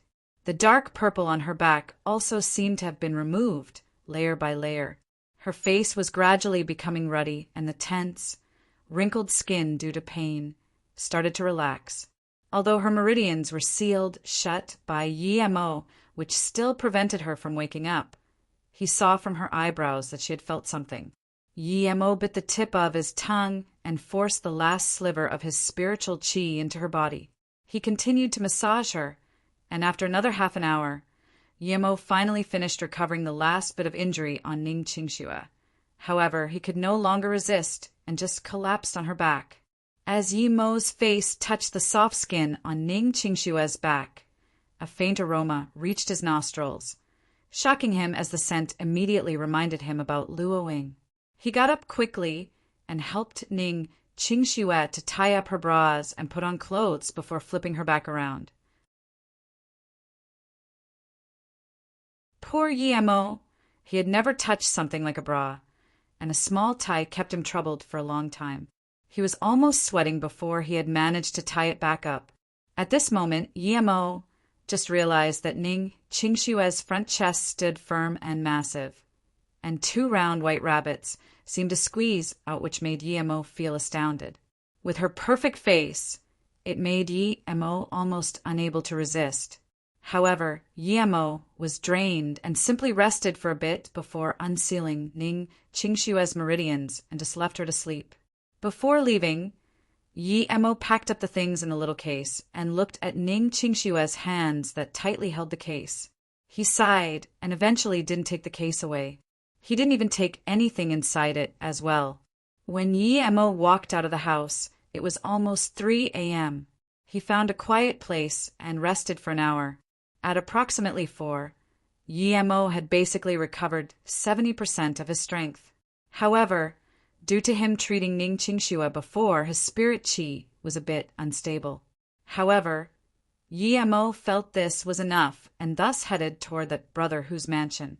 When Yemo came, the guards outside the mansion were snoring on a table.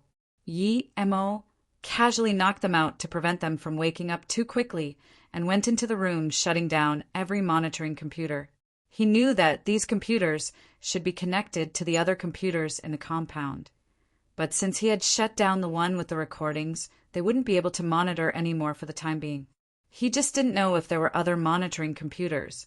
What made Yemo curious was that when he went inside the mansion, there was another room with its lights on. Yemo walked in a bit and scanned with his spirit sense. As expected, there were still a few people inside discussing something that still weren't sleeping. That brother who was there, but other than him, there was also a 20 or so-year-old youth with a face that actually looked a bit similar to Song Shaolin. 2 bulky men were standing at the door. Yemo went over quietly, and with just 2 palms, these 2 bulky men silently collapsed. Brother Hu, that Wang Peng did things well today, with these 2 little girls staying over tonight with him. Chen Shiping shouldn't keep finding excuses anymore. I don't believe that Yemo could still run with Chen Shiping helping us. Although this youth's voice wasn't loud, it was full of confidence. That brother who nodded and said, "You're right, young Master Tan. Although Chen Shiping is only SOSO, the power behind him is sometimes more useful than a government wanted list. I'm just worried that those few old people under his father would disapprove." Disapprove? Chen Shiping is Qian Longto's only son. Even if he wanted the moon in the skies, he would pick it for him. With his power, he would have 10 times more ways of finding Yemo than I have. Although the Song family is one of the 5 great families, there are still some things that we can't do overtly. It would be best if we hand it to Qianlong too. This young master, Tan, seemed to take Qianlong too very seriously, but was obviously contemptuous towards Chen Shiping. After stopping, he said, "Tianji is getting worse. He actually got 2 idiots to take away Ning Qingxue. Not only did they not get the person here, but they got themselves into trouble. Otherwise, if Ning Qingxue had been here, she would have been so much better than those 2 girls. I also want to enjoy the taste of the prettiest girl in Beijing. What a failure of a person." He even sneered after talking. "I will take care of Tianji and his 2 underlings. They are still regretting in the basement." But looking at Ning Qingxue, she seemed to have some feelings for Yemo, that disabled person. "Perhaps we can use this to block Yemo in Ninghai," Brother Hu said. Young Master Ten shook his head. "You are underestimating Yemo. According to my recent investigation, I found this guy was the typical person who acts like a pig to eat the tiger. Not only is he very strong, but he is also very cunning. If it wasn't for this, it wouldn't be necessary for us to go to someone like Qianlong too. After all, if this spreads, it won't do good for the Song family." Yemo had finally understood the whole situation. This young master, Tan, should be from the Song family and was here just for him. And they accidentally injured Ning Qingxue instead of abducting her. Yemo scanned out his spirit sense and indeed found 3 men on their knees in the basement. In the room not far away, he saw 2 other girls with their hair covering their faces, laying on the bed completely nude, and beside them was a young man. However, these 2 girls were full of bruises, and it was unknown if they were asleep or unconscious. But by the looks of it, these 2 girls were the 2 girls young Master Tan was talking about. Yemo suddenly discovered that one of the girls seemed a bit familiar, and soon he recognized this girl from Ninghai University and was even considered as one of the top 10 prettiest girls there. "It's getting late, Brother Hu. We should get some rest now." After saying that, young Master Ten stood up. Before Brother Hu could respond, the door was kicked open. At the same time, a cold voice said, "There's no need to rest from today onward. There will be plenty of time for you to rest. You're tuning in to the Thunder Spear YouTube channel. Don't forget to subscribe and join us on this journey to catch the most captivating stories.